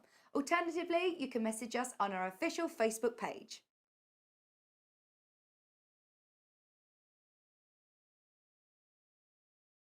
Did you know that if you shop with Sewing Street, you're only going to pay one lot of postage all day? That's one payment of £3.95, no matter what you're buying. And you can check out as many times as you like without having to pay another delivery charge. So shop online at www.sewingstreet.com, or you can order via our call centre, which is 0800 001 4433. Well, welcome back again. We are going to have a little bit of a challenge, me. It's more of a challenge I've made myself, to be honest. So we're going to make a Japanese knot bag, and it will be a bit of a challenge because I haven't made one for years and I can't quite remember how to do it. So that'll be fun. But I just thought using some of the fabrics that we have, which I think are absolutely beautiful in this hour. But I'll need to run you through those first of all. Of these. Look at the colours of the, oh look, let me move those. Look at the colours of these. They are rich, and if they were chocolate, they would be Belgian, wouldn't they? Parfait, creme caramels, really lovely, elegant, almost vintage-inspired colours. Now, this isn't a bindle. It isn't a bindle. It isn't a bindle at all. It's not a bundle, even. Honestly, these are available individually, but you know, the whole collection together, imagine a quilt made out of this, warm and wintry and elegant and beautiful. So let's start with tiny little ditzy flowers. There is so much detail on these. This one, if you'd like to order, is right in front of me. It's SHW 189. There's ½ metre in length of each one of these, and they're by the ½ metre, which means that if you needed a metre, then you order 2 units and you're going to get a whole metre. But the detail is amazing on these, the tiny little flowers and the tiny little petals, and then you've got this kind of swirls and circles in the background. It is incredibly detailed and textured, but so soft. It's just a lovely, elegant colour, the richness. Cat producer's saying she'd like one of these on her chaise longue in her study, as opposed to the chaise longue that they have in the gallery, which is the new studio after all. She has to recline in between shows and be fed grapes. That happens. That is a thing. Joe's in a hammock, and and Cat's in the. That's why the camera's a little bit wonky today, because it's as he's swaying, well, as he has Cuban ladies that roll cigars on their thighs, rocking him in the hammock. You think I'm joking? Yeah? Yeah. So that's your fabric number 1. It is Sewing Street, you know. Everything happens here. I'll write a book one day. You wouldn't believe it. Little berries on this one, look, with black in the background. So they're not blackberries, it's black with berries on. Those are all over the place at the moment. They're hawthorn berries. And I notice when I'm out walking the dog, there's that shape of berries. They are lovely. There's so many wonderful flowers around at this time of year. The clover fields are incredible where I am. Really deep purple, beautiful flowers. But berries like this are very seasonal at the moment, aren't they? They're all out at the moment, these are. So again, £7.49 for half a metre. And again, by the half a metre. So that would go. They all go. I'm not even going to bother putting them together because they all go. You could dive into that whole pile of fabric and put 2 together, 3 together, 5 together, and they would all match absolutely perfectly. That's sending your eyes a bit funny, isn't it? So look at, when you get close on this one, look, it's got a dot in the centre. So it's kind of almost geometric. I can't talk. It always happens on the 4th hour, doesn't it? Can't talk properly. Geometric design, so it just looks like spots from a distance, but it's little crosses with dots in the centre. Again, £7.49 is your price there. Then we have berries again, but this time on that chocolate brown. Are we calling it cherries? They're not cherries. They're not cherries. They're berries. £7.49 again. Isn't that a lovely colour though? Really warm caramel kind of colour. To be honest, I'm not really a fan of browns, but I'm loving these. They look expensive, don't they? Do you know what I mean by an expensive colour? An expensive looking colour. And that's what these are. You know, and Kat's was saying about the chaise longue, they do kind of conjure up that opulence of stately homes, and you can imagine drapes with big fringes and tassels on tie-backs and that kind of look, particularly when we get to the stripy ones. You have a look at those, like Regency stripes. So trying to keep these in order. We have to pack them all away at the end of the show, you know.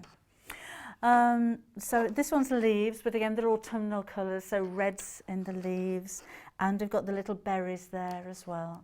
So much detail in these. It's what you expect from Moda, I suppose, isn't it? So this is the whole rose. Whole rose? I can't see any roses on that one. Let's have a look at the numbers, which is LHW167. That's called whole roses. Maybe they're rose leaves. Don't know. Unless I'm missing, so if you can see whole roses at home, then you've got better eyesight than I have. Oh, apparently the designer, because Moda is a company and it umbrellas lots of different designers, and they very specifically choose their designers for their incredible talent. And this designer was inspired, it's Jo Morton, who was inspired by ancient quilts. Look at the detail. Now this is the same print as the black one, isn't it? Not the black one, the first one that we showed you, but in a different colour. And this one, the detail really does jump out at you. These tiny spots. And I'd like to point out things like that because that's an expensive process. You know, of designing fabrics myself and seeing the difference that different manufacturers make, that normally the quality and the higher quality and the more expensive of the fabric, the more detail, like these tiny little spots you can actually see in them. And look at that, the little tiny circles. And the colours as well, which don't stand out from a distance. You've kind of got a teal blue, and there's the reds, the deep kind of rusty colours, aren't they? So again, £7.49 for half a metre. These are all by a half a metre. Wouldn't they make a beautiful quilt altogether? And a very big one if you went for half a metre of all of them. This from a distance, like this distance, look like little butterflies to me, but they're not. This one's called multi-dots. I think we need to have a word. Little acorns maybe. And they look like pebbles in the background, don't they? No, when you see fields where it's been sunny for days on end and the soil starts to crack, that's what it reminds me of. But it's multi-dots. But look at the colours again, they're not outstanding from a distance, but when you look closely, you've got burgundies, you've got browns, you've got teals, and you've got that really rich sandy colour in the background as well. All £7.49 for half a metre. What do you think, when you see a whole range like this, I just thought, oh, lovely warm quilt for autumn, winter time. What do you think? What are you going to make? Do you look at one particular print and just think, no, I'm going to make a blouse. I'm going to make a dress out of that one. I'm going to make an apron. I'm going to make cushion covers. I'm not going to quilt it at all. It'll be homewares. It will be maybe a posh cushion cover with a fringe and tassels around it. What are you going to make with yours? I think homewares would be lovely, wouldn't it? Look at the shading on this one. Whole rows again, this time in cream. I don't know why whole rows. And it's not mine to question. If the designer wanted to call it Bert, then that's entirely up to the designer, isn't it? But whole row, or have we named it? Somebody was obviously very busy concentrating on their PC, and when somebody else said, what should we call? Oh, whole rows. But she was actually looking over here. I say she.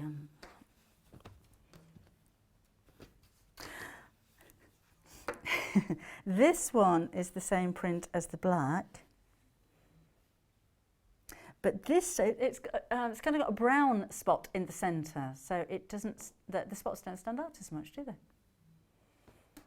I like a black and tan as well. It's very it's very Burberry, is what I was trying to get around without saying the word because I'm not supposed to. But it is, isn't it? Black and brown. You think expensive designer looking. Well, it is designer because, of course, this is all Moda.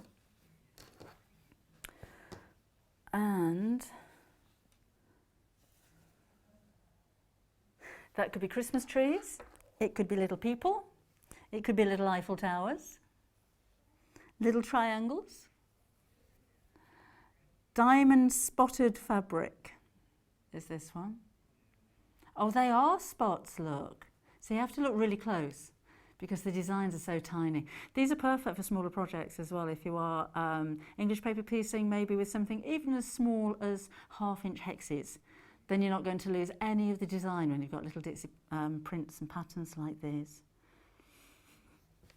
Then we move on to another one. Oh no, oh no.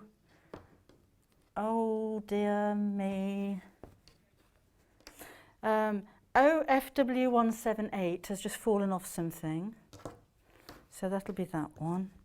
This is really important because at the end of the show we have to put these all back in bags and they have to be identified before they go back to the warehouse. So I'm in trouble if we lose these. So that must be that one. That's why, yeah, better double check, hadn't we? This is why we're so, yes, EGW. Why we're so fussy about folding. Because we have to fold everything up to put it away before it goes back again. It's very much teamwork here on Sewing Street, you know. So, light tan floral spotted this one. And you have, again, from I thought bees or butterflies from a distance, but they could be berries, they could be little leaves on a tan background. And then same design, but this one's on the rusty background. I like the next one. I like the next one. The next one looks really classy. So this is red floral dot. So again, the outlines are there in red. It's like a mosaic, isn't it? You know, when you look really closely at dragonfly wings, they're a bit like that, aren't they? This is the one that I think sums up the whole collection. Again, it'll go with anything, any of the other pieces that you've ordered. But that to me just, oh, I'd like curtains, I'd like wallpaper. Isn't that amazing? And the zigzags actually look like stitches.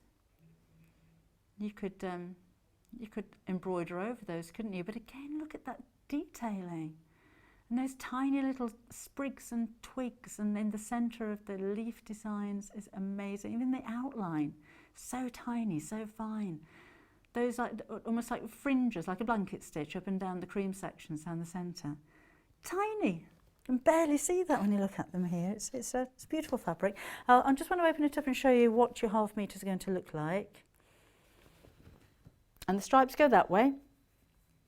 So they just carry on all the way down. You could make curtains out of that. You'd need to put some interlining or some, certainly a lining on them if you wanted a nice heavy weight to them, but wouldn't that have a very elegant look? Or if you've got a plain, maybe you, if you're in rented accommodation and you can't paint the walls and you can't knock holes in there to put pictures up, then this is a great way of adding some really rich colour to your room, isn't it? Or if you've got a plain sofa, if it's cream or cream with this one would look gorgeous, wouldn't it? Or even teal. There's a bit of teal in there as well. Oh, a black leather sofa with a couple of cushions. I'd go those two. That'd be amazing, wouldn't it? Right. A lot of these are now limited, so I said it a lot today, haven't I? Please check out your baskets if you're ordering on the website because things are starting to sell out. And shop ahead. We've got lots more fabrics to go through. The final Moda fabric in this collection, the Lancaster range, is a simple check. And I think it's quite nice when you've got something very, very fussy to have something that's a lot plainer, but not plain. So I personally, I don't use very many plain fabrics. I'll use something that has a little bit of texture. I'll use a blender. I'll use something like this that has a spot or a small check, but just something that balances with whatever it is you're making, whether that's a border or you're putting binding around something, or you just want to add an edge. So for my curtains, maybe I could put a border around the bottom. So that's my main curtain fabric, and then put a border, which is this one. But I don't particularly like, personally, a plain fabric. I like a little bit of interest in it. And they certainly do. Fabulous. So that's the Lancaster range. This is a bundle. It's not just any old bundle. This is a mega bundle. This is a Sewing Street bundle. 4.5 metres of fabric here altogether. Now you can't get them individually, so if you like any of these, you're going to have to go for all of the rest to go with them. 4.5 metres altogether from the, I mean, they're just fresh, I would say these are. So we've got like the teal and green floral, and the same in the corals and pinks. Love the corals. Still something that you can take through to the cooler weather, depending on what you mix them with, because these would go so well with greys, with darker colours, with taupes and with browns. That's one of my favourite fabrics. I've never seen that a few times, but I like the colour in the background. It's another one of those colours that I think looks expensive. They're all 112 centimetres wide, quilting weight cotton. Doesn't mean you have to quilt with it. Really pretty, and all coordinating either pattern wise, which goes, so you could use those together because you've got the same print in different fabrics, or colour wise, so mixing together the colours that you pick up in the fabric. So all very tonal and all very matching and all very Moda and all very only £66.99 for 4.5 metres. It's great value. So all of that. Imagine getting this in the post. A nice, but you know what I did with the books earlier on? That's a heavy piece of fabric going to come in the post to you. What can you make? You can make with it. What have you made with it already? Because you've seen it before. Let's move on to more fabrics by the half metre. That's another one I like. I just like stripes. I think I've got a posh jeans in there somewhere. Okay, so first up here we have WGW174. And this is another one of those, not a blender fabric, but what I would use instead of a plain fabric. Because I do think a busy fabric or a bright fabric needs something to just calm it down a little bit. Just calm down a bit. And this is one of those. So it's soft, it's subtle, it's pretty, it's delicate, and it's very, very detailed. It's another one of those that has tiny, tiny little shapes and berries and twigs and leaves and outlines and textures. Just the two colours in this one. And this is designed by Christopher Wilson Tate. He has his own quilt shop, and obviously very talented gentleman who is inspired by antique quilts, and he actually has his own private collection as well. His private collection consists of 800 antique quilts. Oh, and about 600 of them are English and Welsh. So there you go. Where would you put 800 quilts? You'd have a very warm house, wouldn't you? Lots of insulation. I love this one. The colour, the combination of the teal in the background and the red of the flower. I love the crest, I love the stripes, and I love this incredible detail again. Isn't that beautiful? I think that is so pretty. I love that contrast, but everything blends. This is what I'm saying about tonal colours. If that was crimson red, it wouldn't work. It's the same tone as the teal in the background. It's the same tone as the green, so it just works so well. Look at that tiny, tiny little bow. And it's outlined, and it's got a fringe on the end of it. It's amazing fabric. And it's not just the print that's the quality, it's the weave that's the quality. You're looking very close, you can see the size of my finger, you're looking very closely at this at the moment, so you can see the weave, and it is very tight, which gives you a smoothness. It's called the handle, but it has a lovely handle, which makes it a pleasure to work with, particularly if you're hand sewing. So we've got 3 of this print in different colours, and they all look very different. So this one, in like the caramel, the sandy tones, looks really classy, it looks very soft, it looks very warm. This is Moda in cord, for Moda in cord. And again, very, very detailed. But when you look at the next colour, I would have said that was a tilde when I looked at it straight away. And I think it's probably the colours. And the final one looks very different as well. We'll get to that in just a second. So again, you've got £7.49. Per half metre, you can, of course, buy a metre, 2 metres, 10 metre. Well, I don't know if we've got that many left, but you can order it all in one piece. We don't have that many left. Not of this one. It's going really quickly. Okay, so then there's this, that goes so... It's nice to have a collection, isn't it? Because you know that you can put as many together as you want to, and they're all going to match. So that, and that, and that, and that.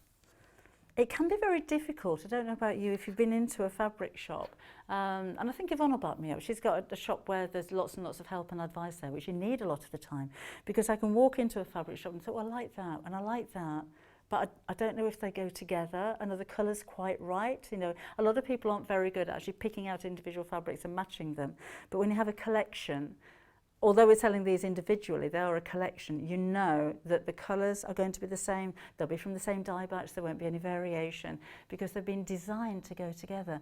Am I seeing a little fairy face in there with her hands on her elbows?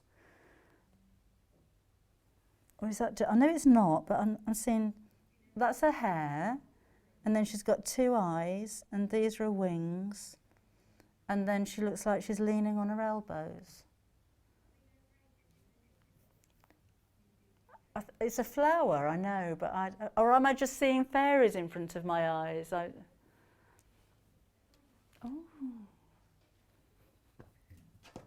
It's that air freshener, isn't it?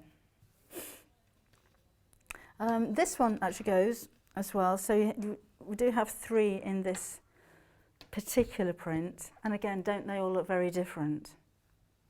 So that one really stands out, I think, amongst the 3. So if you want to, oh, but that goes with that very well.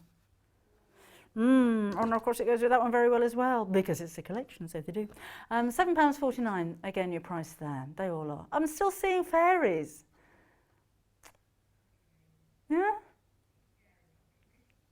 Oh well. £7.49, again, half a metre, as they all are. I keep saying it, but they all are. And then finally, in this collection, we've got beautiful roses, and I don't know what they are, little flowers, petals, stunning. And again, £7.40. No fairies on this one. There's that big rose. Classy, isn't it? I'd love to have seen the original artwork for these, you know. It's so pretty. So that's the whole of that Regency Romance collection.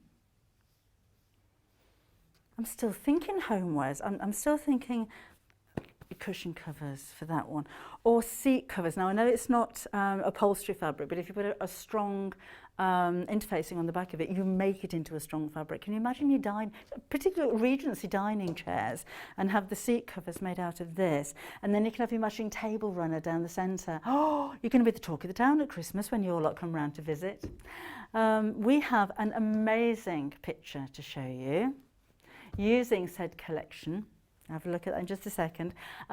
Check out your baskets as quick as you can, remember. I've been saying it all morning, but I'm saying it for a reason. It's been an incredibly busy morning this morning, and I don't want you to miss out. I know it's really frustrating. You put something in your basket, go and put the kettle on, you come back and it's gone. But it's just the way that things happen, I'm afraid. So if you see something, go through to checkout. You won't pay any extra postage if you've already ordered something from us today. Oh, that picture. Look, just finished the top in Christopher Wilson Tate's Regency fabric, and this is Heather Cook. Heather, are you going to show that? That is incredible. Oh my word, how clever is that? Is that Drunkard's Path? How clever, and what a striking effect you've created. Beautiful cut. Oh gosh, that looks like something, if you saw that in a store, you'd be paying thousands for it, wouldn't you? You know, when we were saying that Christopher Wilson is inspired by, I think, Heather, that is the kind of quilt that inspires other people. So I think you're going to get people saying, oh, you know, my fabrics and my quilting and that cushion cover that I made was inspired by Heather Cook's quilt. That's amazing. Thank you. Right. Finally, because we've got to make a bag. Promised we'd make a bag, so I've got to make a bag. We have May Morris. So this is William Morris's daughter. She was a tapisterist. Is that a word? She did tapestry. It doesn't sound as glamorous, does it? And took inspiration from herself, really, and has some fabrics printed along those tapestry-looking lines. Isn't that beautiful? The black and the deep grey are amazing, isn't it? It looks like an enchanted wood at evening time. Isn't that fantastic? You've got the quality. This is the ebony, so Studio Arcadia. Ebony fabric at £7.49. That is amazing. Do you know you could mix and match, couldn't you? If you wanted to go for all the blacks. It's all Moda, so you've got, you can mix and match collections and it's going to work. But I do love that one. Again, you've got fantastic detail on there, but that's amazing. Then, I just like the black in the background, don't the colours stand out? So we've got little blue flowers, the green leaves, different shades of the green leaves. You can imagine that as a tapestry, couldn't you? And not too large a design, so if you need to fussy cut, you've got lots of areas here that you can do so with. So that's assorted flowers on ebony. This is the same print, very different. So assorted flowers on indigo fabric. And you know what? This is the same print. Very different. Because on this one, the diamonds really stand out, don't they? The leaves in the shape of diamonds. On this one, the flowers stand out more. And in fact, this one, the flowers stand out. It's a play of colour, isn't it? So this is the assorted flowers on Phage. Celandine. Celandine fabric. That's pretty. But they go together again because of the colours. Right, we've got all the way through the fabric. That took half an hour, didn't it? If you want to recap, or if you started having a snooze, have a look on the website on sewingstreet.com. And I've chosen some of the first collection, actually, that I'm going to make. I've got 4, but I think I might only need 2, because I can't do anything too fancy. I've only got half an hour. Shall we have a look what we've got? Right. And oh, look, I found a cup of coffee over here as well. Fancy that being there. It's nice to have a cuppa and a chat on a Monday morning. It's nice to have a cuppa and a chat any morning, actually, but Sundays and Mondays. Mind you, on Saturdays. I'll just see if we've got any messages from you. I've got Facebook open on my page here, on my phone. Oh, is the fabric license free? And can I sell 4.5-inch squares to sell in my patchwork kits? Is that the fabric that you've made the hat out of, Alan, or the fabric that we've got here? I'm pretty sure that it's license free. And I don't see why you couldn't put it into kits personally. Oh, Louise has made, a Santa toilet roll holder for the bathroom. Oh, I love that. That's so sweet. Right, okay, we're up to date there. So, I don't like to miss anybody. I know I do. Let's have a look what we've got. So I need an outer and a lining. I'm going to make a Japanese knot bag, but Pauline's daughter can use it to put her bathroom bits in because she's going off to uni and she wants something to carry her things in. So we shan't make it too big. So I think I need two that are very different. So I think those two are too similar. I'm going to use that one because it stands out. So do I use that one? Or that one? Or that one? What do you think? I'm kind of edging towards that one because you can really see the colours come out there, can't you? So we'll do that, right. Just have to think how I'm going to do this. So what a Japanese knot bag, I don't know if they are Japanese or if we just call them Japanese knot bags. They are round shaped bags normally with one long handle and one short handle, so when you carry it, push the long handle through the short handle. So it doesn't need any kind of closures or fastening. So I'll try and cut all 4 pieces out at the same time. Oh, this is a little bit odd because I've only got one selvage down there. Right, never mind. I'll do it one at a time. That's going to be easier because fabric's not the same size. So we'll have that selvage off to start with. Off with the selvage. Selvages are sometimes different tightnesses of weave. If you've got a looser weave of fabric, then the selvage is going to be quite tight because that's what stretches it over the rollers when it's been dyed. So it needs to be quite tight. So don't sew through them and they may behave differently in the wash. So they come off. And if you've got a felting machine, you can save them. If you're pattern matching or fabric matching, sometimes on the selvage like this one, you'll have circles with all the colours on there. So instead of cutting out a piece of your fabric to go to the fabric store, then you can just take that off and you know the exact colours that are mixed up in the fabric there. And it also shows you how many colours there are. This one, although it looks mainly brown, you've actually got 12 different colours in there. Consider that every colour that goes through the printer is taken through individually. 12 is a big process. With my fabric that I design, I'm only allowed 6 colours because it gets too expensive if you have any more. So 12 is a lot, isn't it? Right. So, oh, we do have a mega bundle of this range on the website, but we've only got 4. So if you did want to go for the lot, then be quick for that one. Just looking for fabric pen.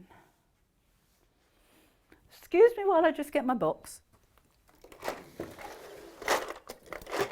I made way for Yvonne earlier on.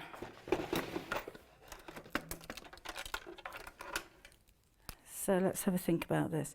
So I want it about that wide, which is, say, 12 inches wide. That will do, so I can snip that up there. And we'll have one handle there. This will become clear in a bit when I've cut it because you can't see what I'm drawing. Then, yes, I'm convincing myself this will be clear in a bit. That's going to go there. So I've got a rectangle which measures 12 inches across by 17 inches deep.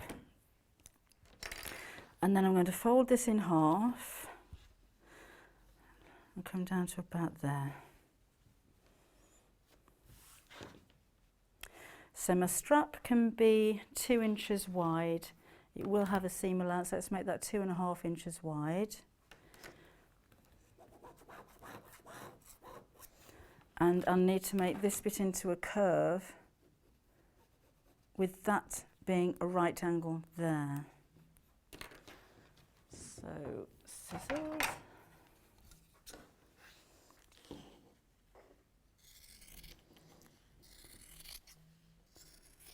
Like that. There. Then, as I was saying, we need one strap which is slightly shorter than the other. So that strap is working out at 1, 2, 3, 4, 5, 6, 7, 8 inches down to this bit, and this one can be there. Okay, then I'm going to need 2 more pieces for, oh no, I need to round the corners off as well. So if you've got a circle template, maybe a ribbon reel or a saucer or something, you can just draw a curve around here, but I'll just do that by eye, like so. So that is now the shape of my bag. And then we'll need another piece the same. So shall I have that as the outside and that's the lining, or that is the lining and that is the outside?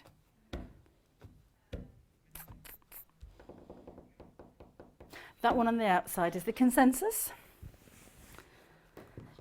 I could have made it reversible if I put more thought into it. Right, and then I'm going to cut another piece from the lining to the same size. When you get your fabric home and you make yours, you'll be a little bit more sparing. Oh, and I'm using this sideways, but it really doesn't matter because the print's non-directional. So I can just cut around here. And then the shape of the handles, and then we'll sew it together. Now the thing is, when you're sewing shapes like this together, and so my mind is spinning at the moment because this is going to be very similar, I think, to the waistcoat that Alan's been making. Because you can't sew a neck and armholes and then bag the whole thing out. So it's not a case of like with most bags that we make, where we make a lining the same as the outside, sew the two together around the top, leave a gap in the bottom. It doesn't quite work when you've got handles that go all the way over like this. Okay, let's cut this around here. Where are, oh, better be quick. You could put some wadding on here, or maybe even a lightweight interfacing if you want it. You don't want it too stiff, so don't go using Bosal foam or anything, because we do need one handle to be able to slip inside the other. So it's got to have a little bit of fluidity. But you can make them in any size you like. Right, let's have a think about this. So I'm going to sew the outer pieces together. Have I done that right? That there, that goes there, that goes there. Just across the top of the strap. With no, oh, now then.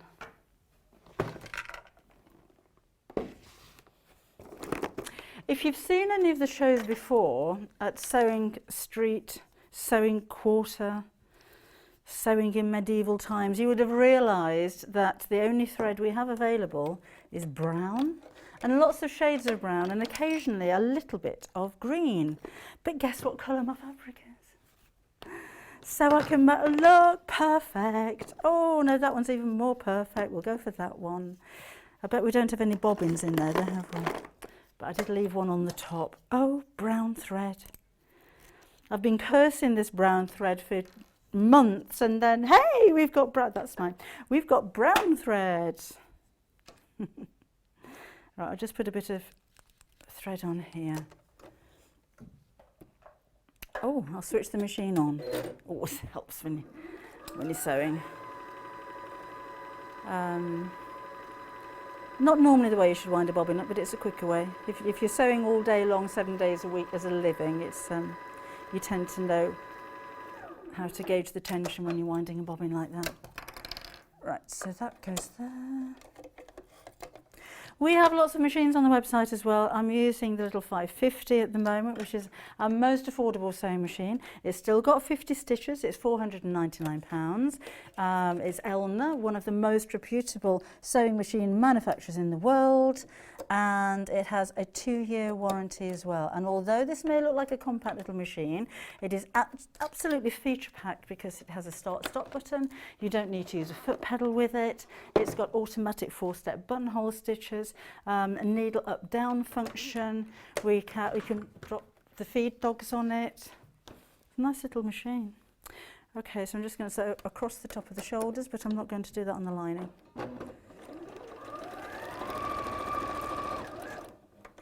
So 1 and 2.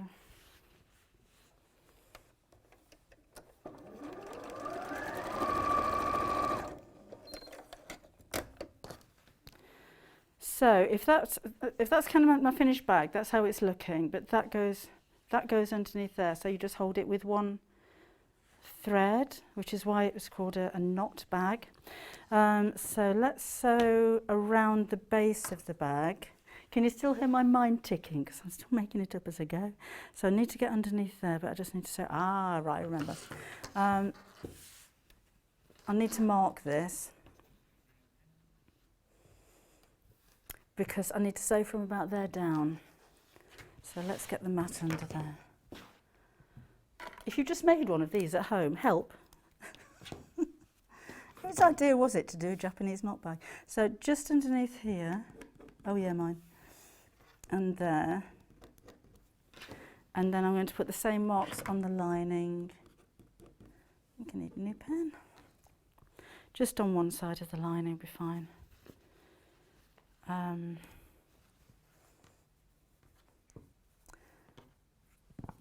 There. And there. Right. So I'll need to sew those 2 pieces together just from that mark around the bottom. I hope this is going to work.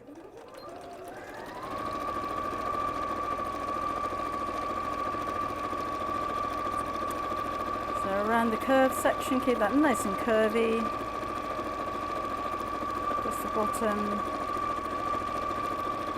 Second curve all the way back to the mark that I made.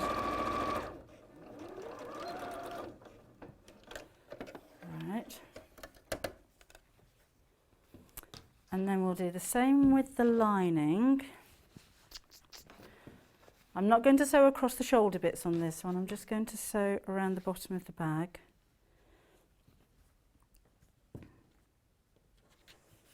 I don't use lots of pins and things like this because you just tend to find that the fabric sits together anyway.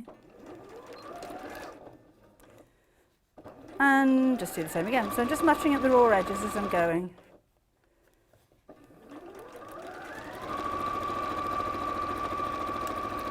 Do I need a gap? I might need a gap. Leave one anyway, no harm.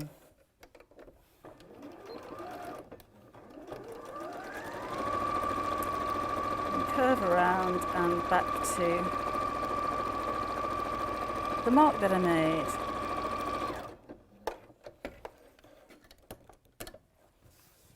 Then,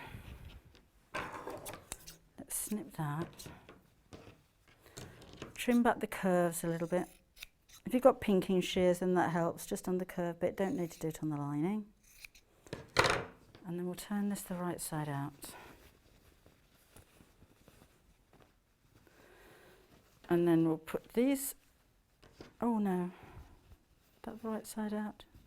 Oh yes, then that one goes inside there.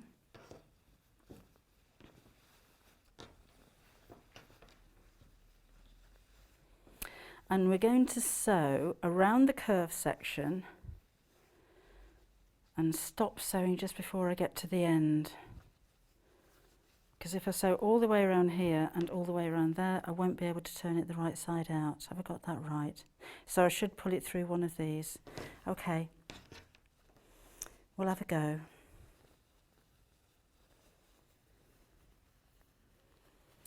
So from that mark, let's go up here. But again, I'm not going up to the end of the lining. Then we'll go around here. So again, just lining up raw edges. We've got 12.5 minutes left on the show, and this goes horribly wrong. I can just start sewing really slowly and run out of time, and you'll never know. And then when I come back again on Friday, I can say, look what I finished, when I figure out how to do it right. So I know I'm here on a Friday, I don't know what's going on. Oh, Fiona's in on Friday. We're going to be doing some dressmaking apparently. Lovely. Back down here. Again, not all the way to the ends.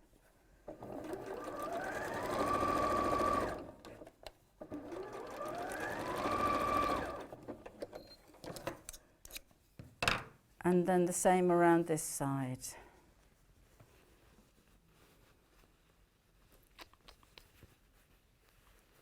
Don't know if I'd have shown, should. Fourth hour, can't talk, happens every day, sorry. Not sure if I should have sewn across the top of those straps, but that's what quick unpicks are for, isn't it? Right, so down to there. And then around the second curve at the top. I think it's called a Japanese knot bag because it feels like you're in knots when you're making it. Or a Japanese NOT bag, like do not attempt this bag without a pattern and instructions. Right. So this one I think I would pin because I've got two curves and I want them to line up together, but I think it'll be fine.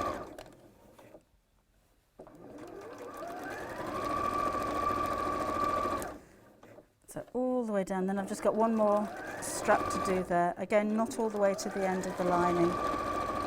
We'll do that after we've turned it the right side out.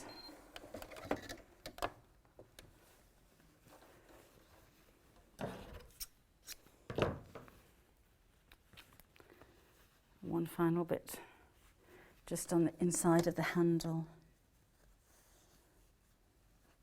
10 minutes left, no pressure. Okay, and down to, might be a bit of a gap there, be fine.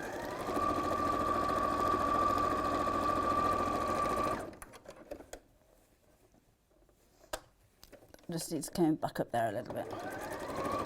Okay, now let's see what happens. This is does it work or does it not? Because I need to turn the whole thing the right side out. I don't think I did need the gap in the bottom. Let's see if I can turn it through one of these straps. Didn't need the gap in the bottom. I'll sew that up later.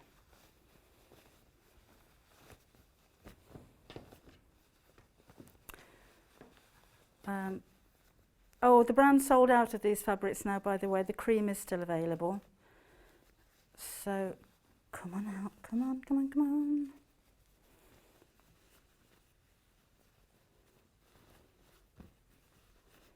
So that one's pulled through. Why does that one not want to come through?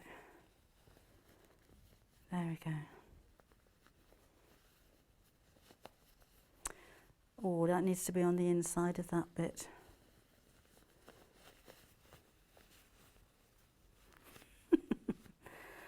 Right. And then let's push the lining inside. You don't need the hole in the bottom. Let's push the lining inside there and see how we're looking.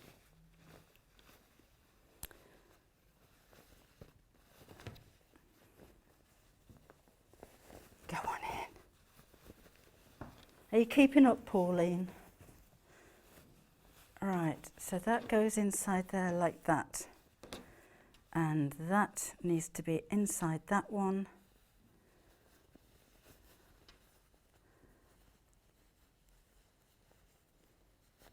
Oh, how do you go in there? Oh, bear with me a second, because this will work. It will work.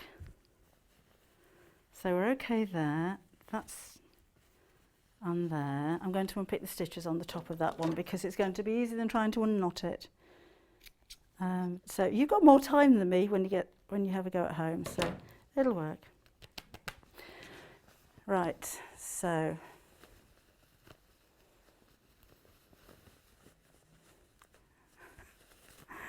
I've never tried to make anything so quickly.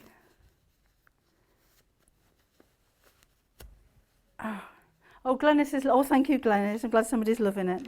Okay, so that goes in there. That all needs pressing, and that would be the easiest time to do it right now. I'm going to undo that one as well because it's just going to be easier. So try not sewing across the top of that one when you first do it. And then you've got this, but we need to sew all these pieces right sides together, and that's where it can get a little bit fiddly. So I'd sew across the lining pieces, right, so I'll just do one of them. So across the linings, right sides together. So this is why it's called a Japanese knot. I'm literally in a knot. And then the outside pieces, again, need to go right sides together.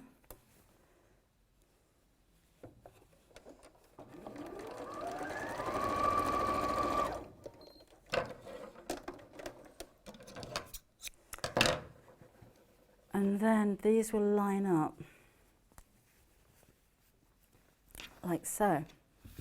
Try and leave a small gap in the side. Do you see what's going on there? I've just done one side. So the lining inside there, that's where I start and stop sewing the lining and the bag together. And then you'll end up, try and sew up there on the inside like I did with that one. You'll end up with a small gap at the side here, which you'll fold over both sides and then pin those together and then top stitch all the way around like that. So you've got one long strap on that side, and then when I've sorted out this knot you'll have one short strap on that side. So do that in the same way. When you've done it once, it becomes ever so clear. So when you turn it through again, you've got that. So you need to sew lining pieces right sides together, outer pieces right sides together, and then those will be joined at the top, and then you'll need to fold in the edge bits here and top stitch all the way around. So you'll have holes in the side here and the side there. So you'll have a nice neat finish around here, and when you go to use it, I'll just stick a pin in there and pretend it's been sewn. Shall I do a proper one when we've got more time? I think that would be a good idea. So that's what it's going to be like when it's sewn. So when you actually use it, that goes through there, and when you pick it up, you've got that kind of knot shape. And it's a nice little kind of wristlet bag as well, if you made it in some fancy fabric if you were going out. So yeah, if that didn't make any sense at all, we shall revisit this one. Might even do a pattern for you, how's that? But this has been made with the Moda Lancaster range, which is, I think, gorgeous fabric. We've still got some of them left. We haven't got all of them. We don't have the brown one anymore, which I use for the lining. But we do have some beautiful, beautiful fabrics from this collection. Now, we do have a mega bundle. I was saying these are only available on their own, but I was telling fibs because we have found some on the website, but there aren't very many there. So if you wanted to go for the complete collection, there you go. Look, it's all of those for £97.37. Right, let me just have a catch up, and my coffee's going cold and everything. Who's here? Oh, Sheena's supposed to be walking the dog, but she's transfixed. So I ran out of time there to make it clear, so I hope it made sense. Glenys loves the bag. Oh, thank you. Really enjoyed the morning. I'm glad I liked it. Alan, how many Christmas socks have you made? With battery LED lights on the outside. I think everyone that knows Alan is probably going to get Christmas socks for Christmas this year. Debbie, stop stroking the fabric. We want to see all of it, not your fingers. I wasn't sorry. Sorry. It was for scale. I put my fingers in there just so that you could see the scale of it. So that is your mega bundle for your £97 and 37 pence, loads of it. All Moda fabric, really beautiful quality and very, very nice to stroke. But we do have other mega bundles on the show. We've got individual May Morrison fabrics and more Moda fabrics as well. So if you have a look on the website, if you go to sewingstreet.com and scroll down underneath the video that you'll see there, at the moment you'll see all of the fabrics, in fact all of the products that we've had for you over the last live 4 hours. So some of them might not be available, so sorry about that, but we've had a very busy morning this morning, so it's been lovely to have your company. We've got more sewing coming up in the next hour, but let's have a look what's coming up tomorrow. We have bag making tools at 8 o'clock in the morning. At 9 o'clock, circle quilt techniques with Sally Stevens. At 10 o'clock, fabulous fabrics and sewing room tools. Tuliping skyline quilt with Sally will be here at 11. And there will be a repeat of Halloween with Yvonne McAtamney. She said that nobody could pronounce her surname. McAtamney. At 12 o'clock tomorrow. The welcome Halloween sign has sold out, but we do still have some of the hexagon shapes left. So if you want to get a bit ahead of the game there, then do so. I better go, hadn't I, before I just can't talk at all.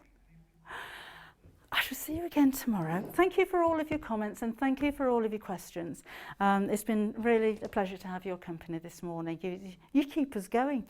So I'll see you again on Friday. Should we do more of the same? Got a bit of dressmaking with Fiona on Friday as well, so that'll be a nice show. So I shall see you again then. Enjoy the rest of your week. Bye-bye.